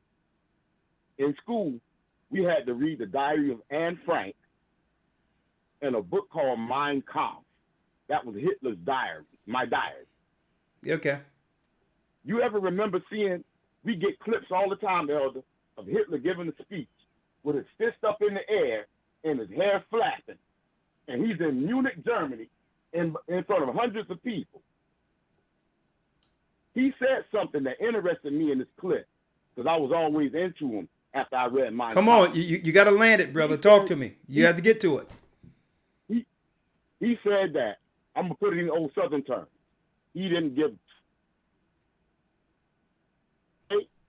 about a certain people he was dealing with because those people were imposters. Well, and the Americans. Okay, I got to place you on hold because we have a channel that we must preserve. Okay, they're sensitive when it comes to that, and personally, I'm glad that I didn't see that literary where I lived at, because to me, we have enough of what's going on with our people here in America with what we're dealing with. I believe that when it comes to genocide or what someone do to a people, it should be insulated amongst those people in the country it happened at, so that we don't miss what's going on with the people who are suffering a genocide here in America. It's not that I don't sympathize with it, but it muddies the waters. I believe that the majority of the people that need to be getting sensitivity training for anti-Semitism are Germans. I really do. Not to say that others, I don't know what it entails. I need a clear, defined understanding of what it is. But I know black people didn't do anything to Jewish people. Nothing. Even those who are claiming to be Israelites. I've never seen Israelites do anything to Jewish people wholesale. And not in a comparison to what happened over there. So all due respect, they should have been teaching slavery and the effects of slavery in the literary information in our schools. And the generational effects of that, because that's what we're suffering now, and that's what we've always been suffering. All right? If I could say this very quick before you go to the next call. Yes, as Lawya. the Bible says, it says, be wise as serpents and harmless as doves. Just to be very, I'll try to be as plain as possible in this statement. We have to be very careful, especially in times like this, on who it is we quote and who it is we're referencing when we're having these conversations. Exactly. Because you have to almost foreshadow or forecast what the headline would be if your statement was to become a news flash. They're not going to give any context to what you're saying. It's going to be the hot take of what you said. Exactly. Such and so of a representative or believer of such and such organization quoted such and so, this historical figure who caused the traumatic event. That's what you're going to hear. So you have to be very careful of who you quote and reference, especially in times like this. Exactly, because they'll tie you into something anti-Semitic. The same way no one can quote anything Alex Jones said correct throughout the span of his career for over decades, without you being someone who didn't believe what happened at Sandy Hook. Automatically they'll just tie you in. So you got to be wise when you're talking and understand that you can bring forth a point and not allow them to utilize your point, right, as something evil by tying you into something that isn't credible. So just, Elder Lawya, when you said wise as serpents, that's what you got to be. I can tell the truth and bring forth history. I'm not going to say whether or not I believe all the history that happened with them are true or untrue. That's none of my business. What I'm saying is, if we're going to sympathize in America, concerning atrocity or Holocaust, we have to start with what our people dealt with here in America. That's my focus. So that we can make sure it never happens again. That's my point. I'm not here to argue what they said happened. Okay? I'm not here to argue that because, hey, we're not in a position where you have the freedom to question it and not get canceled. So I'm leaving that alone. But if we want to talk about atrocities, okay, you can bring up what happened in the 30s or 40s. I mean, in the 30s. And guess what? We'll raise you what happened in the 1600s, 1700s, 1800s, 1900s, 2000s, up into 22. That's our point. And I believe us becoming Israelites, knowing we're Israelites, will now allow us to say, okay, from a political standpoint, there's something happening amongst the Jewish people and others that we can actually take for ourselves to protect ourselves like they do under the Holocaust. So that's positive, where we can now all agree to make sure nothing happens to our people again. All right? That's my point. Bridget. 832 area code. Bridget.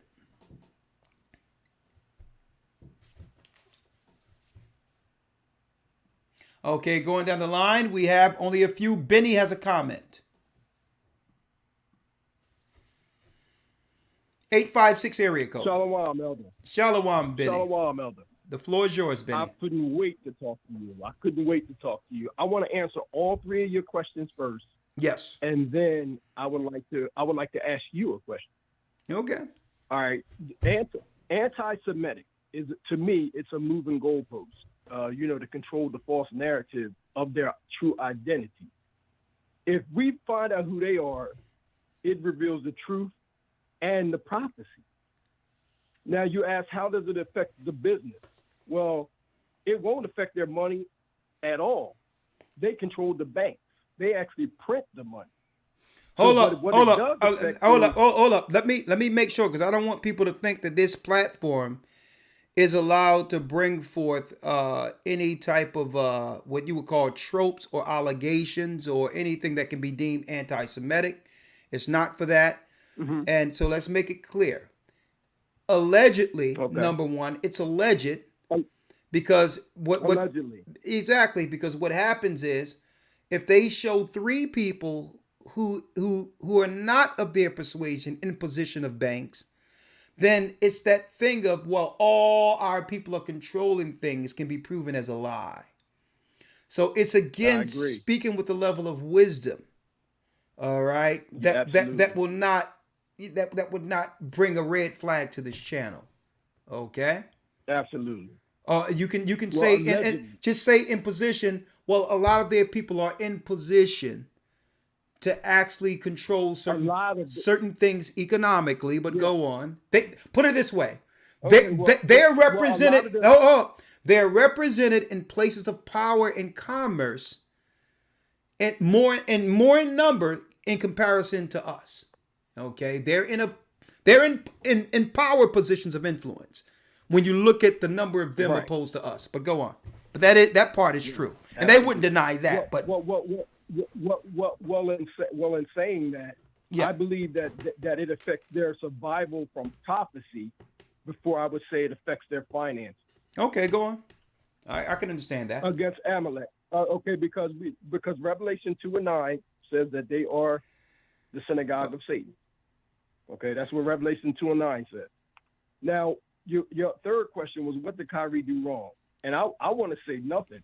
I want to say that my spirit tells me that they've been waiting for this with all these camps popping up on the corner. They see what's going on.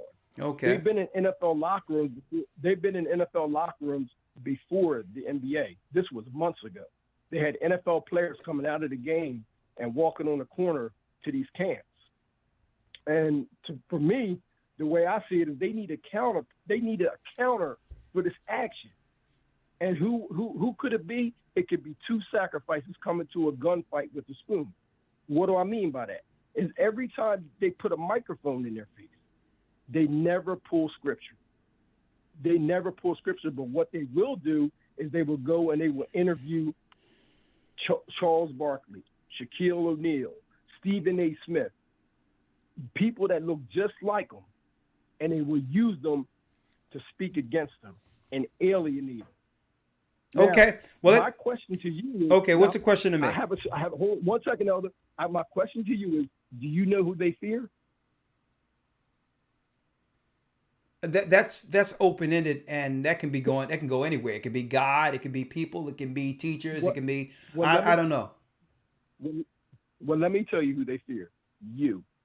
You know why they fear you? No, I don't know, but go on. Well, they fear you because of 1 Peter chapter 5. You're the eldership in this truth. Okay, because of the truth. Can you hear me? You saying they fear those who not only with the truth but like Christ could actually bring truth to light to shine on darkness, and listen, I'm a teacher. Good teachers can connect the dots. So what you're saying, absolutely. So what you're saying is they fear the fact that there's voices like myself and others who's actually just connecting the dots for our people, which is making it bad for business. What my spirit, Elder, tells me this.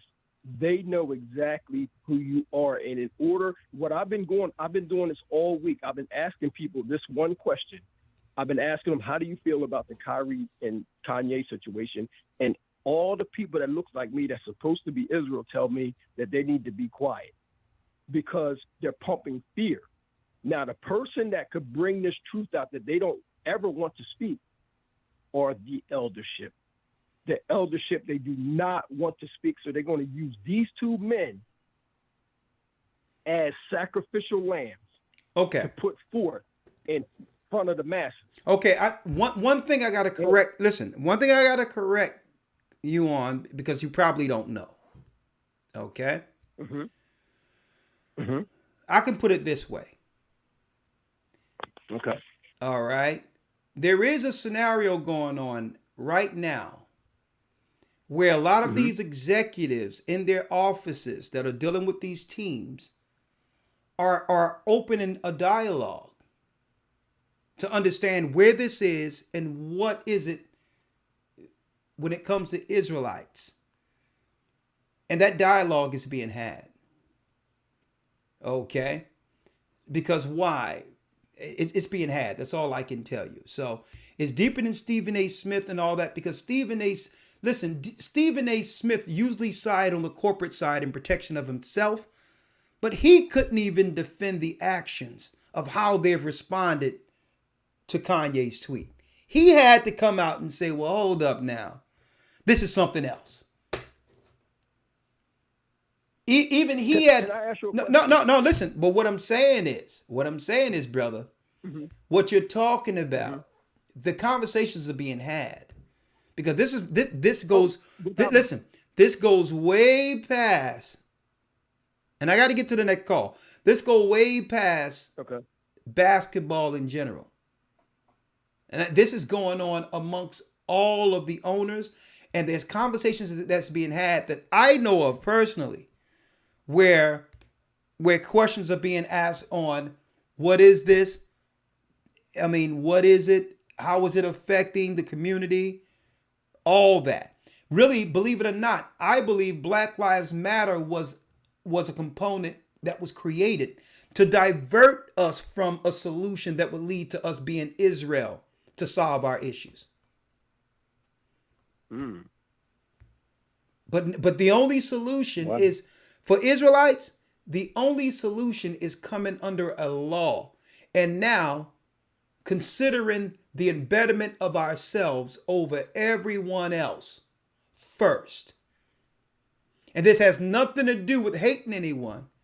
If we don't do this, if we don't come together for self-preservation, we're finished.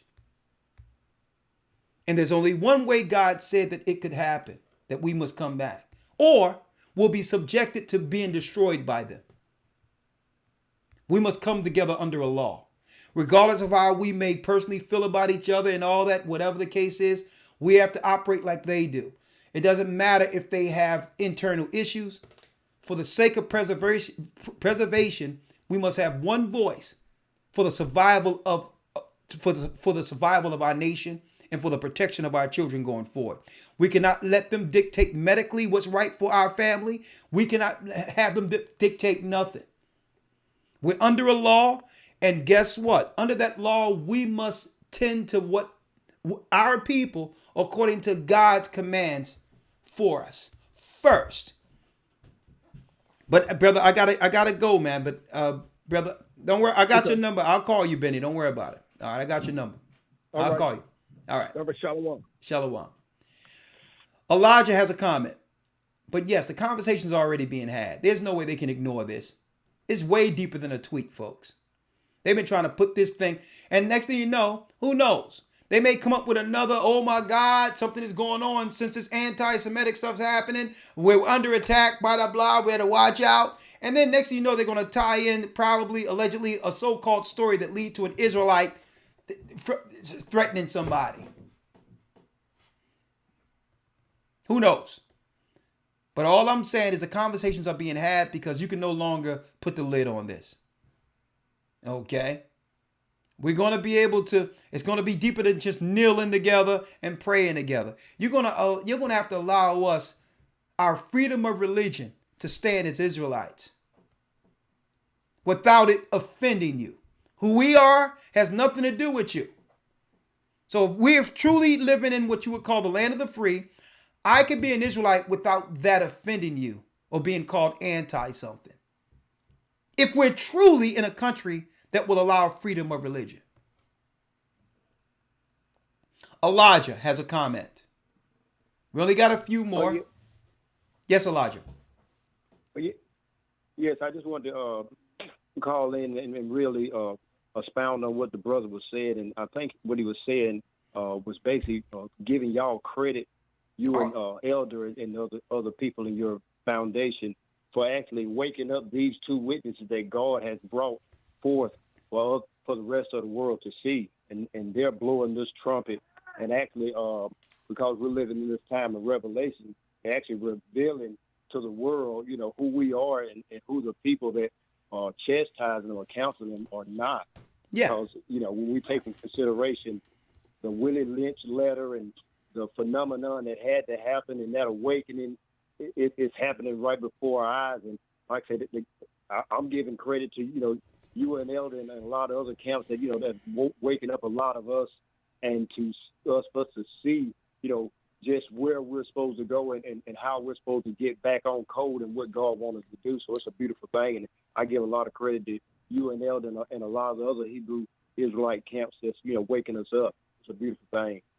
Well, brother, it is a great thing. First of all praises go to the Most High B'Shem Yeshaya Rawchaa, the Most High God who's given us back our language, our understanding, and our nation. Okay, but the whole thing is, I want to say this. I know when people are listening to us. I can hear by the quotes. When someone said that I cannot be Semitic because I am Semitic, that's almost a direct quote that I've been putting out there for years. Correct. So don't try to call me anti-Semitic or I'll be against myself. And see, that's the whole deal. We have to stonewall these political things that put us on our heels to put us on the defense. We have no right or position to be on a defense from any people. There's no way after what we've suffered, after what we've suffered, I'm just making a point. After what our people suffered in the world, that they can have us on the defense or feeling guilty about someone else or be on the defense concerning what we can say. And don't allow them to do that to us. You cannot call me anti-Semitic. I'm from Shem. And where's my anti-Shemitic protection? When they call our sisters who are the daughter of Zion nappy-headed hoes. A white man. When Brett Favre, a white man right now, have stolen from the welfare rolls money that could help our people. Why there's no label put on them? When the record companies sign our sisters and brothers to actually promote themselves in a negative light, why isn't there no anti-term on these corporations that say that this is a hate of a whole particular race or community in the neighborhoods? So don't let them dictate that stuff, that anti-stuff, unless we got labels for everyone that can stop negative responses to a people, that can actually forbid a negative response to come to any nation. Where's our label to protect us? So no, brother, brother, listen, I know exactly when I hear quotes that come directly from what the Most High put in my mouth. But it's still, and what I do is, you have to understand, all praises be to the Most High. And the reason why I don't receive it the same way, like others may or whatever, because it's like this. It was Moses who Moses who raised the staff. It was the Most High who parted the Reed Sea. The only thing Moses had to do is what the Most High commanded him to do, but the work is of the Most High. I'll let you have the last word.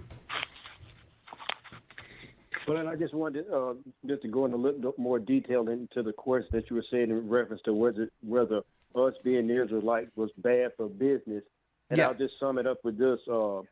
It's bad for the darkness in the business world, that the darkness that it has brought into the world, but it's great for the light of righteousness that's on its way. And with that right there, I'll yield the rest of it to you. But, like I told you, I'm excited with it. The awakening is real. A lot of people that wouldn't have never known it have walked into it, and their eyes are wide open. People are going to the Bible, and it's just a great time in a trivial time, but a great time. So I'm more excited about it, and that's all I need to say. But exactly. Anyway. Yeah, that's a good point someone making. I think what they're saying. Thank you, my brother Elijah. Great point. It is an exciting time to live in. I tell you what, and since we're looking at it from a basketball conversation, it's the Most High who throw the alley hoop, and it's those who are willing to stand in the work who grab it and slam dunks it. Right? But the Bible is the alley hoop. It's the Most High who throw that thing up, and when we take it and jam that thing, right? All praises be to him. And we can use that as an analogy. All right. Bridget, I think I already had Bridget. Kwame has a comment. Hey, Kwame. Shalom, Elder. Shalom. Shalom. Hey, all praise to the Most High. Hayabah Shemi Shaya Wawawa. I want to tell you, first and foremost, I know you lost your mother early this year. Yeah. The way you handled it helped me when I lost my mother in April. So I want to say Tawada for that strength that you passed down unknowingly. You passed it down to me. Also, another brother that's in this truth, another baptized Israelite through the Gathering of Christ Church, my brother Hilkiah lost his mother as well. That song, A Slave's Journey, powerful. And I'm telling you right now, it's the best Hebrew song that I've ever heard. And every time I hear it, I cry because we want to go home. I just want to say that first and foremost, and give some honor to you and all the elders of GOCC. You guys, y'all do great work. Now, Elder, if you don't mind, I would like to answer those two questions. Go ahead. The floor is yours. What's anti-Semitic? Anti-Semitic is speaking against Esau while he's in his kingdom, period. And Jacob better not say nothing about it. That's anti-Semitic. Okay. This awakening is bad for business because of that scripture you brought out before you started the calls in Jeremiah 19. But if you don't mind, there's two short scriptures right underneath that. Could you complete those two short scriptures? Okay, I'll do it for you. Thank you, my brother. All praise be. Let me look at it here.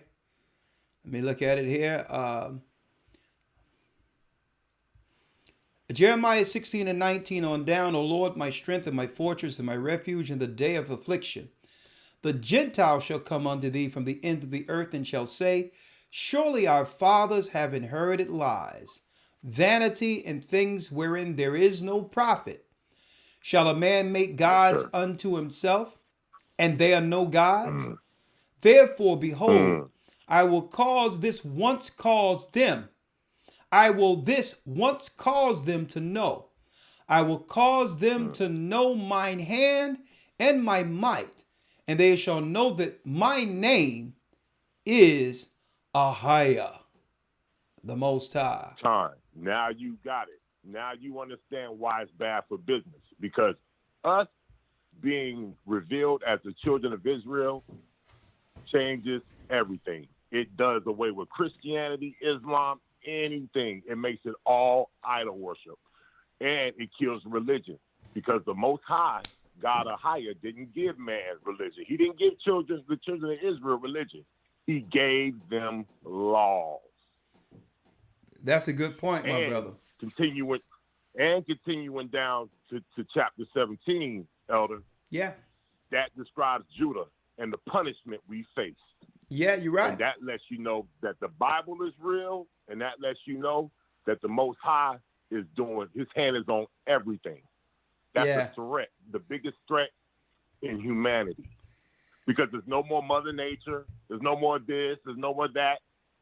Now they know for a fact that it is our Elohim, our God, Ahia, and it's his son, Yeshaya, that's going to usher in this great exodus that is going to happen. Well, thank you, my brother Kwame. And I'm going to tell you what's sweet, is it? Isn't it sweet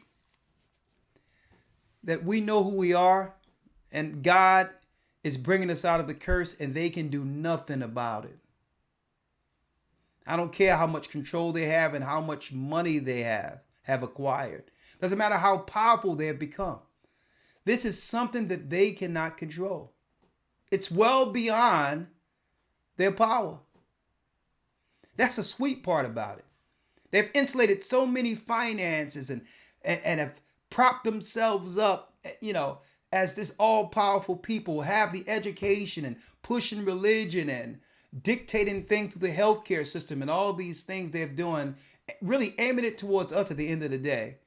And still they can't stop prophecy. That's what frustrates them.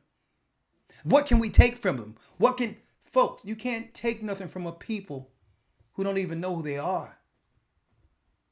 We were the dead bodies in graves. What can you do to dead people that you helped kill?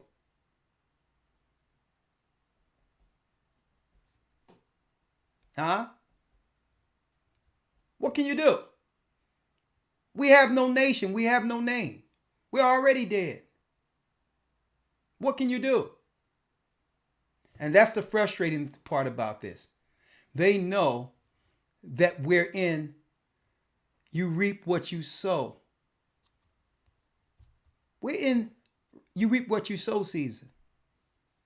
All the things they have sown in the earth is coming back. And the curse is coming off of our people and on to their children. It's not our people under the crack pandemic no more. It's them lined up outside in these suburbs. It's their children lined up all the way around the corner at these drug dispensaries that they think is really marijuana.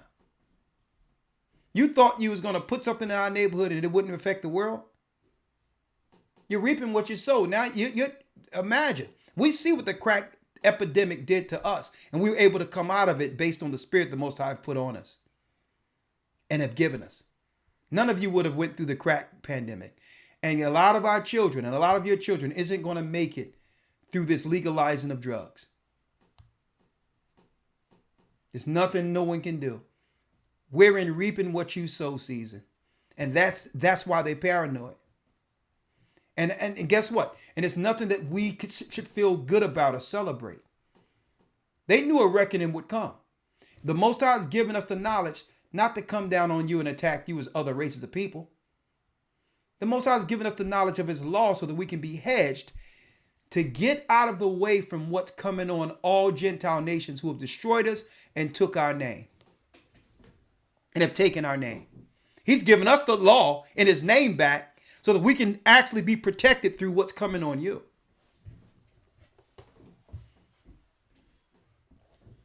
We're in you reap what you sow season. That's why they're so paranoid. But I digress.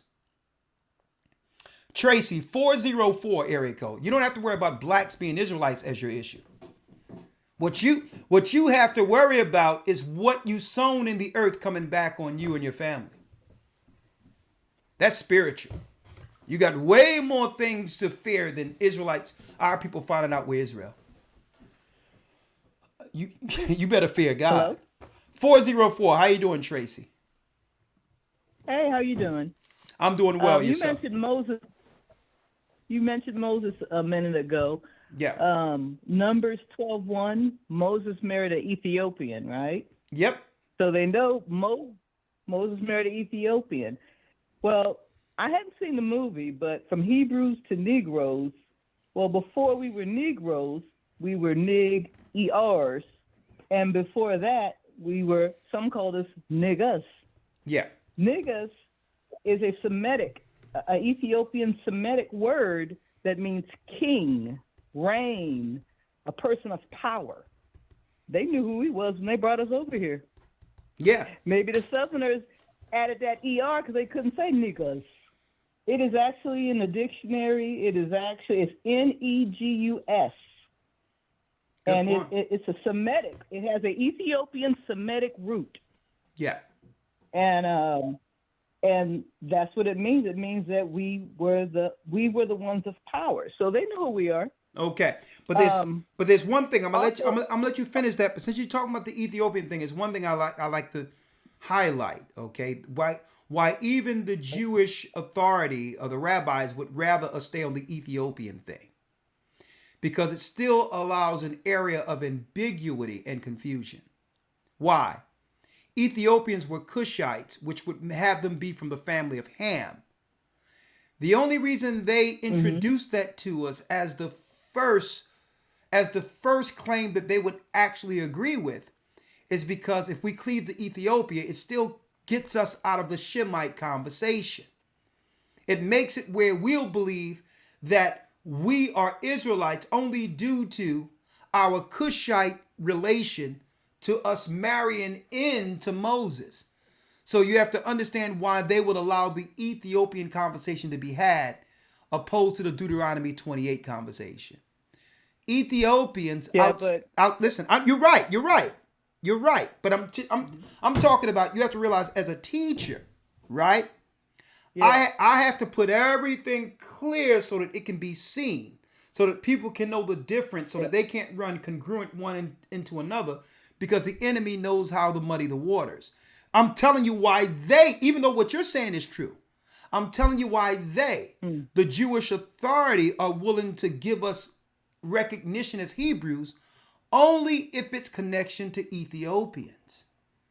Because Ethiopians, according to bloodline, are Cushites. They're not going to promote the Israelites who are dispersed amongst Ethiopia. They're not going to talk about that. They're going to talk about the 100% Cushites in the Bible who can be proven not to be of the bloodline of Shem. Your point is correct, but they're going to keep the ambiguity out there. And if they're going to talk about blacks being Hebrews, you're going to hear them come out of their mouth with Ethiopia first. That's a trope. Yeah. Because Ethiopians are Cushites. They're not Israelites. Even the Ethiopians who converted, like Haile Selassie and all that, he wasn't an Israelite. He was a Cushite. Nimrod was a Cushite. So I'm going to tell you, you're right when it comes to our people being dispersed amongst them and took on the term Nikas, which were Israelites amongst Ethiopia, but they're not going to break it down on that level. They're going to put it out there ambiguous. Yeah, Ethiopians, y'all blacks had recognition. Don't forget, Moses married an Ethiopian. And what we say is, get out of our face with the Ethiopian woman. Moses was an Israelite. We're related to Moses before he married the Ethiopian. Yeah, well, I was just saying Ethiopian because everybody knows Ethiopian is black, but also I'm only a third through the Bible as far as trying to read it by myself. Yeah. And I read this one story where if you didn't practice the way they were practicing, you couldn't even marry. You know what I mean? Like if you weren't circumcised, they wouldn't give their daughter to you. You know, so back then those Ethiopians must have had some strong practices that were acceptable for one of the most powerful men in the Bible to marry, you know, Moses. And when you think of one of the most powerful men in the Jewish community that they celebrate, like one of the stores that I ordered my camera equipment from was shut down for a whole week in honor of Moses. So, yeah, but it still comes down to this, sister. They know who we are. I understand. You're right. But listen to me clearly, because I've dealt with historians who've come on our broadcast and all of that. And I used to wonder, why is this continual focus on Ethiopia when the discussion comes with blacks being Hebrews? And probably because you can find it in. Probably because you could actually find it in the Bible, maybe. No. You know what I mean, sister? That's not that. That's a small. That's almost a moot point when you read the Bible in comparison to all the tribes that are mentioned over and over again. I mean, you're talking about less than 0.7% talk about Ethiopians. The reason why, sister, is because the elite people who's claiming the claim, they were told, if you're going to speak about blacks being Hebrews, say Ethiopia. Okay. Well, I have another comment. And listen, and the reason why they feel like it would satisfy our curiosity, and that we'll stop studying beyond that point. Ethiopia. No. I'm speaking to the people right now, folks. That's a trope. Okay. That's a trick they use, and it was also a trick they used because why? There was not enough of us to be a service class over when they were going into the land, dealing with the new colonization into the Middle East. So they needed another subclass to come in and serve them. So the reason how they can do it and still have the public relations spirit of inclusion throughout the world, they talked about the Ethiopians, so claiming that they're coming through to actually join in the land because they needed a subclass to serve the people who colonized the Middle East. So the excuse is, well, these are Ethiopian Jews and they've been accepted, but really that's a new subclass for them over in the Middle East. So politically, it meets what they're dealing with. Do not fall for the Ethiopian conversation when they bring up Moses. Nah, we want to talk about what happened before he met some Ethiopian. He's a black man. Exactly. Well, that was my only reason of bringing it up, because most people know Ethiopians are black. So when Moses married the Ethiopian, his people were kind of upset because they wanted him to marry within his own clique. So all it's saying is, you know, they're black people. So sometimes, you know, for us to even think, you know, that the Bible is ours because we've been totally brainwashed that it's not, you know, to let people know, well, who would marry, would a Jewish person actually marry an Ethiopian the way they're acting? No. Yeah. So, you know, Moses had to be black. And I know he wasn't Ethiopian because his people were kind of upset that he didn't marry within his own group. But I know he was black. He married a black woman. That is a great point when it comes to color, but our people get confused. We were taught in America that black is black, and if you are black, we're all the same, right? And they know, listen. No, we're not. And the controllers know better than that. So they can use this black relationship of a black woman because the seed doesn't come through the woman and relate her to Moses to pacify our people through a nation that's not even Israelite. So that's the whole thing. As long as we can convince them and throw them off the trail, we'll give them Ethiopia. This is why purposely, if they're taught to talk about Israelites being Jewish that are black, they must bring up Ethiopia at all times. Okay? So that's a trope. Okay, nah, we're not dealing with the Ethiopian. If you want to talk about Moses, let's go to the book the Most High gave Moses by the name of Deuteronomy, the 28th chapter, and talk about slave ships. That's how you get them. I'm not there yet, but okay. All Well, right. I have a comment. I have a comment on the guy who called earlier about Roe versus Wade. Yeah. And you were talking about what they feed us before we have the babies. There has been studies done, and the number one difference between black mortality, maternal mortality, and white maternal mortality is abortions. They're pushing what hurts us on us, pretending it's going to save us. If you go to where Dr. Fauci is, the NIH, there's studies on there, and that is the root cause of why we're not having our babies. We're dying, the baby's dying in abortion, the women are dying having the abortions, and because scientists are buying the aborted babies like crazy, schools and everything, they're going in there and they're digging and pulling in us and ruining us to where we can't hold babies, to where we'll have all types of problems, miscarriages, internal bleeding. They're damaging us. That is the root cause to the difference in maternal mortality amongst black women and versus white women. And we have black politicians pushing us to have more abortions when abortion is the only reason there's a difference. Allegedly. There's studies. Not only does Dr. Fauci have a study at the NIH, there's been studies in 3 other countries where they didn't have where abortions were illegal. They had no maternal mortality. Then when abortions became legal, then women started having maternal mortality.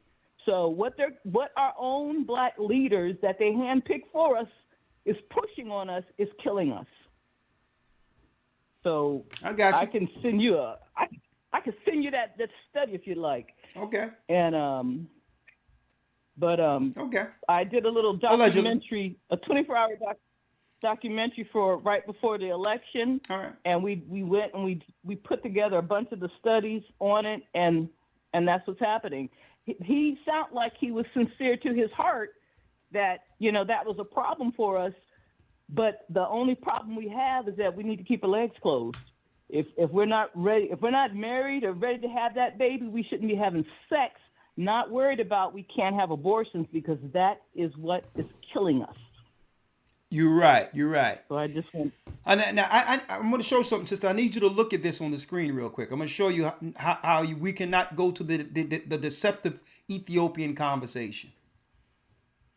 I'm going to show you why real quick. I need y'all to look at this real quick. Hold on. This is why you can't fall for the deceptive Ethiopian conversation anymore. Let me show you. Not to say that there aren't Hebrews who are dispersed in millions. Not to say there's not a diaspora.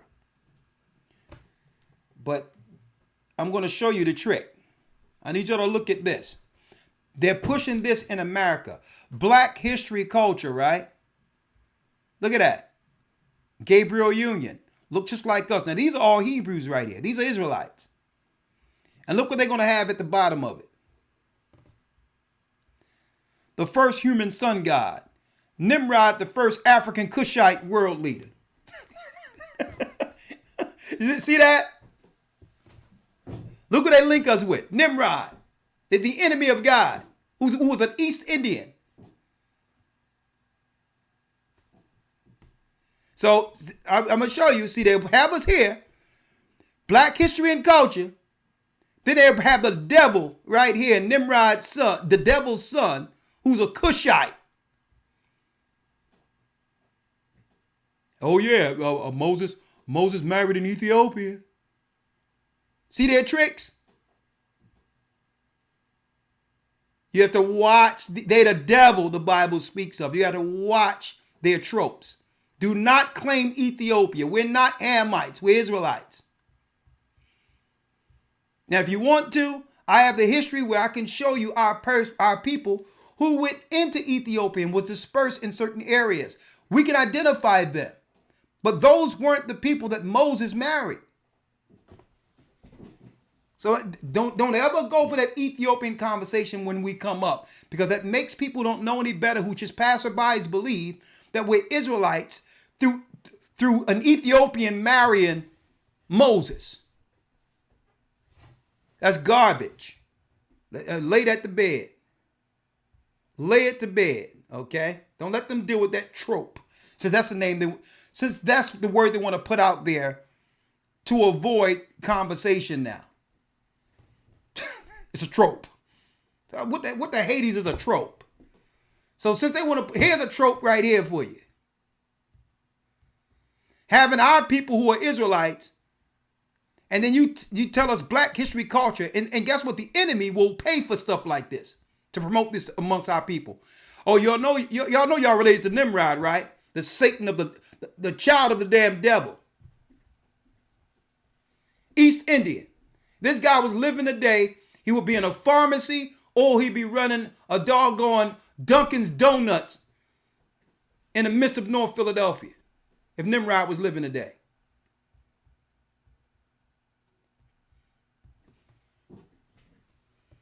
Let's go down the line. Romeo has a comment and question.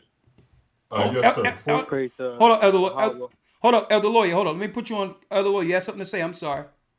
Yeah, I just had a quick question. The sister, and it's not the first time I've heard this, the correlation between negus, which is an Ethiopic or Amharic word, which does mean king, and the supposed correlation between that and the Latin word Niger or Niger, which we know means black.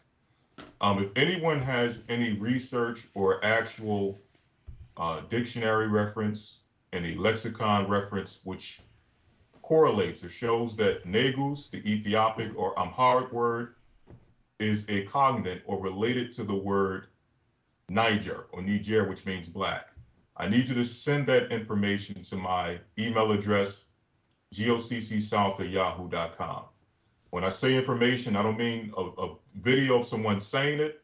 I don't mean just of someone just referencing it. I mean an actual lexicon or dictionary reference, which shows an etymological reference, which shows a correlation between negus, which means king, which is true, and the Amharic language, and show a correlation between that and the Latin word Niger, which means black. Okay, you think they'll be hard pressed to find that, Lawyer? Or maybe some people have put it out there. Without, I don't think it exists. You don't think it exists? I know. You're being a little diplomatic here, but you don't think they'll be able to find that. Yeah, but I'm open. If it is information, I don't want to put my foot in my mouth. So if there is information that someone actually has, send it to me. But again, I don't think anyone would find it. And and it's not her fault, because usually when our people are on the trail finding out we're Israelites, you're going to run into these convincing authorities, professors and others who's going to try to tie in Ethiopia, not realizing that doesn't come from black people. That come from Jewish authorities that out there. That if you're going to accept blacks as Israelites, it must be through the Ethiopian thing. Why? Because these are Cushites. They're from Ham. You'd rather them come in as a Gentile and not as Shem on Moses' side. That still gives us, the chosen people, a position over them according to genealogy and religion. See? Right. Go ahead, Elder Lawyer. Yeah, I don't think it's the sister's fault. I don't blame the sister. It's just I've heard it multiple times from multiple different places, but I've never seen the actual proof of it. Yeah, it's time to bury that. I'm burying it all together. I don't ever want to hear about Ethiopia again when talking about blacks being Hebrews. Let's discuss the Hebrews who aren't Ethiopian. It seemed like they would like to lead with that conversation when all through the Bible, Ethiopia isn't attached to the 12 tribes of Israel. Outside of our people running into these areas, running from Romans and the other Gentiles who've been destroying us in our homeland. All right?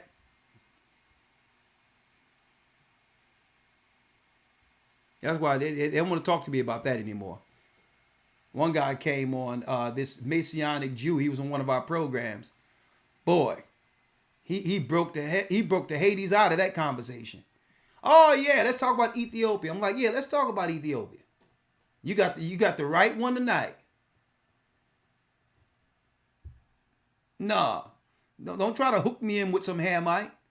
Let's talk about how you got that position and you being called to certain people right now. Let me go into the history of Hyrcanus. Oh yeah, the Idumeans who led during the time of Hyrcanus, the Maccabean period, where the Edomites, who were white people, converted into Judaism. Let's talk about it. That's history in the 3rd century. That's history. That's in your Josephus. And there's nothing wrong with that. That's your religion. But I'm going to show you how you got the religion. You converted to stay in the land of Israel. A few hundred years before Christ came on the scene, you converted.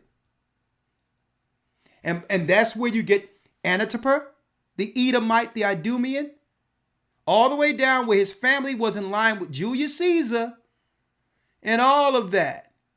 And then Herod the Greek, or Herod the demon that y'all call Herod the Great, was from that family who, that's right, converted during the time of Hyrcanus. That's when whites were called Jews during the time of Christ. That's history of a conversion. That's not how I feel personal. That's not how I feel about anybody now. It's in your Josephus how Europeans or white people converted into the religion of Judaism. It had nothing to do with your bloodline more so than your conversion into a religion that was held by our people, the 12 tribes of Israel. That's history. So that's nothing personal. Then there was another conversion strictly for political reasons during the Khazar Empire between the 8th and 11th century AD, that you were being pressed on either side in Europe, Eastern Europeans. You're being pressed between the Muslims and the Christians and converted for political reasons, not to be pressed upon being a minority during those wars. And then people say Ashkenazi and think that they can relate those people to Japhetic people. You're wrong again. Because under Alexander the Greek in the 4th century, the generals went out and conquered different parts of the land. And they conquered, that's right, parts of Ashkenazi. And that's where Greeks began to become Ashkenazis. And during the conversion, you would have Ashkenazi Jews. Not that they're from Japheth, but they're from the whites who converted. They're from those who were taken over, who took over the Ashkenazi lands during the time of Alexander, 4 generals taking over those areas. So they're not Japheth either. So we're here to get the record straight, okay? And anybody in the Hebrew and Bible Academy can know that. Just because they say Ashkenazi Jews doesn't mean they're from the Japheth sons of Ashkenazi. You have to look at when the Greeks and the Romans began to conquer to know how they took on those labels.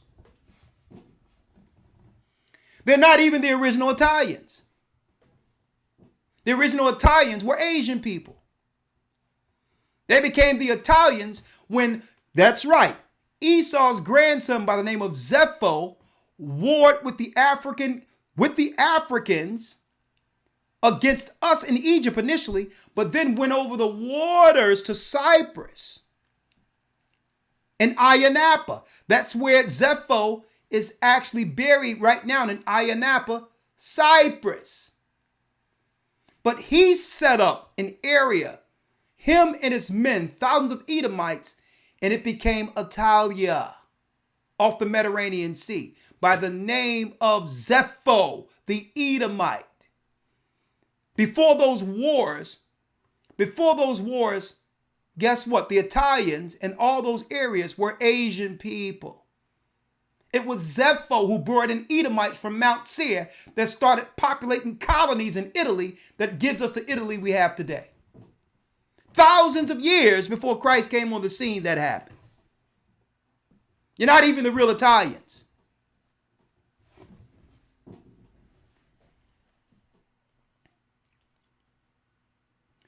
Let's go down the line. 313 area code.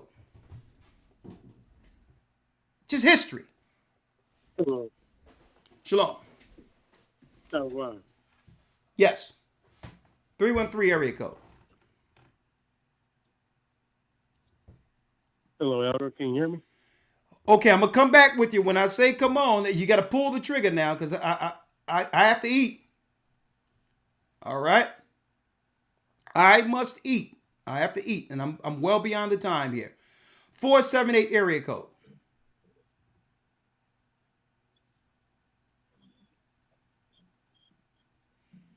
Okay. 1 second. 747 area code. Y'all better get in that academy.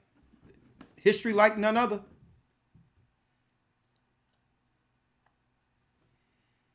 No 708. Okay, we're running out of it. All right. Okay. All right, Sunshine. 2 minutes, Sunshine. 2 minutes. Hello. You gotta do it. Right now, my stomach hurting. I gotta eat. Go for it. Okay. No, it's okay. Hi. Okay, Elder. 1 minute.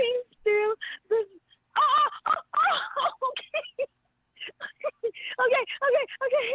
What screams to this broadcast is a blaring hypocrisy before our eyes and an unapologetic one too. No one admits the hypocrisy when it comes to how our people are treated versus any other people or any other cause, be it gender benders or claim justified or deviant or so on and worse, not one from another group or nation or cause sincerely apologizes for the atrocities that have occurred and continue to occur against our communities.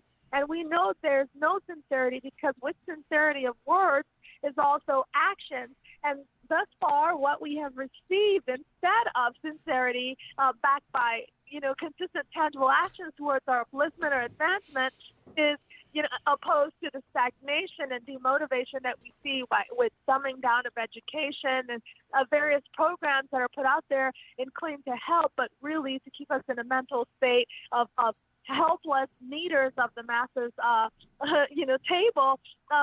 What we see instead is the sidestep and double talking and tap dancing of others, and now that we are waking from the stupor and sleep of this world, as prophesied, to eventually be an exceeding great army, everything that involves our aim to free ourselves from the grips of Roman persecution and trickeries and all from centuries, deception, everything that we see now, it's coming to the knowledge of the truth in our Israelite business. It's our Israelite business, and regardless of whether we're assaulting anyone or not, we whether we're not doing anything to other people, but we're minding our own thoughts in our own way, we're seen as an assault against them because we know that we're the chosen people of God, and the pretense and smiling masks that used to be, against us, while we were still asleep, are now just coming down, and we're seeing it fall off the double faces. And what we're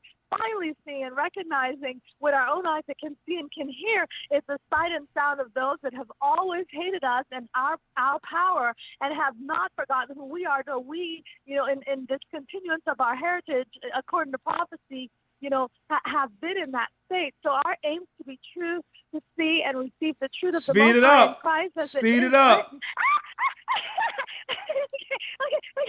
Okay, all I wanted to say, all this is peeling away and all the lies are peeling away, and no matter what we show in ourselves shows them as counterfeit, and they can't escape that. And we remind them that they and all of their trials and all of their efforts and their influences, it doesn't connect to what we're about to receive in our promise. And there's only one business, and that business is Christ on this earth. And only Christ is going to do it. I'm with you. Sunshine, you brought it home. 720 area code. Let's go. Talk to me. All praises to the Most High. Shalom, elders, and the entire body of GOCC. Yes. I just think, is it bad business? Yes, indeed.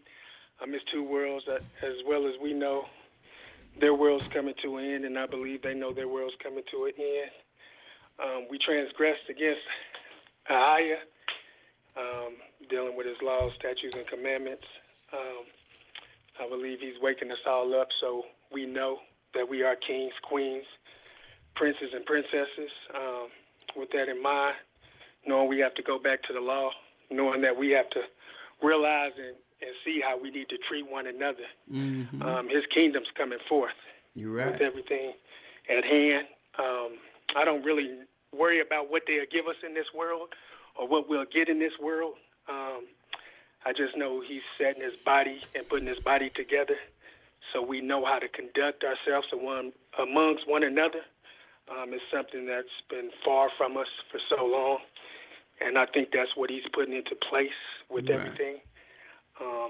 That's just something, history and everything has been stripped from us in that sense on how we treat one another. Yeah. Even when we have success and wealth, we're in front of millions of people, we still don't even show how we should conduct ourselves and behave towards one another.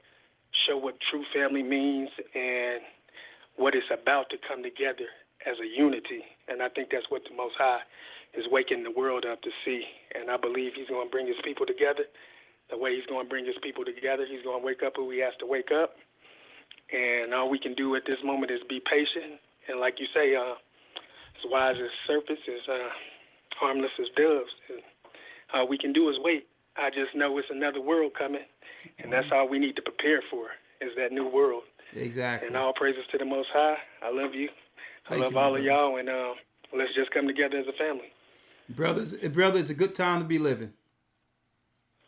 It is a good time. It's a good time to be living. The prophets and teachers of ancient long to see the day we're living in right now. And I know it seems like it's hell. It seems like it's hopeless right now with how they targeted and destroying the world and targeting our children. But God said he would bring us back. And we're here. We're the children of Israel. And we ain't going nowhere. Shalom. Woo! Good night. May the Most High be with you. HistoryTimes.org. See you in the Hebrew and Bible Academy December 4th. That's right. Tonight, you've got the business. You've received the business of being an Israelite. He's calling us back. Shalom. HistoryTimes.org. And thank you all for you sending in and helping us out. Thank you for using Blog Talk Radio. Shalom. Goodbye. Good night.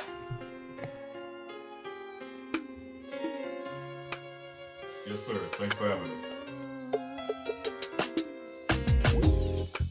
The East is where we're from. The 12 tribes of Israel. In 721 BC, the Assyrian king, he took us down, we fell. With a great escape we went through the Euphrates. The Lord held the water still. To a land where no mankind dwelt, we went. The 12 tribes of Israel. So we be Manasseh, the Cubans, Ephraim from Puerto Rico, and Valley from the Isles of Hawaii. The Lord is calling back Israel. Zebulon from Panama, Gad, the North American Indians, Simeon, the Dominicans, our highest gathering Israel. The Arabs and Africans told us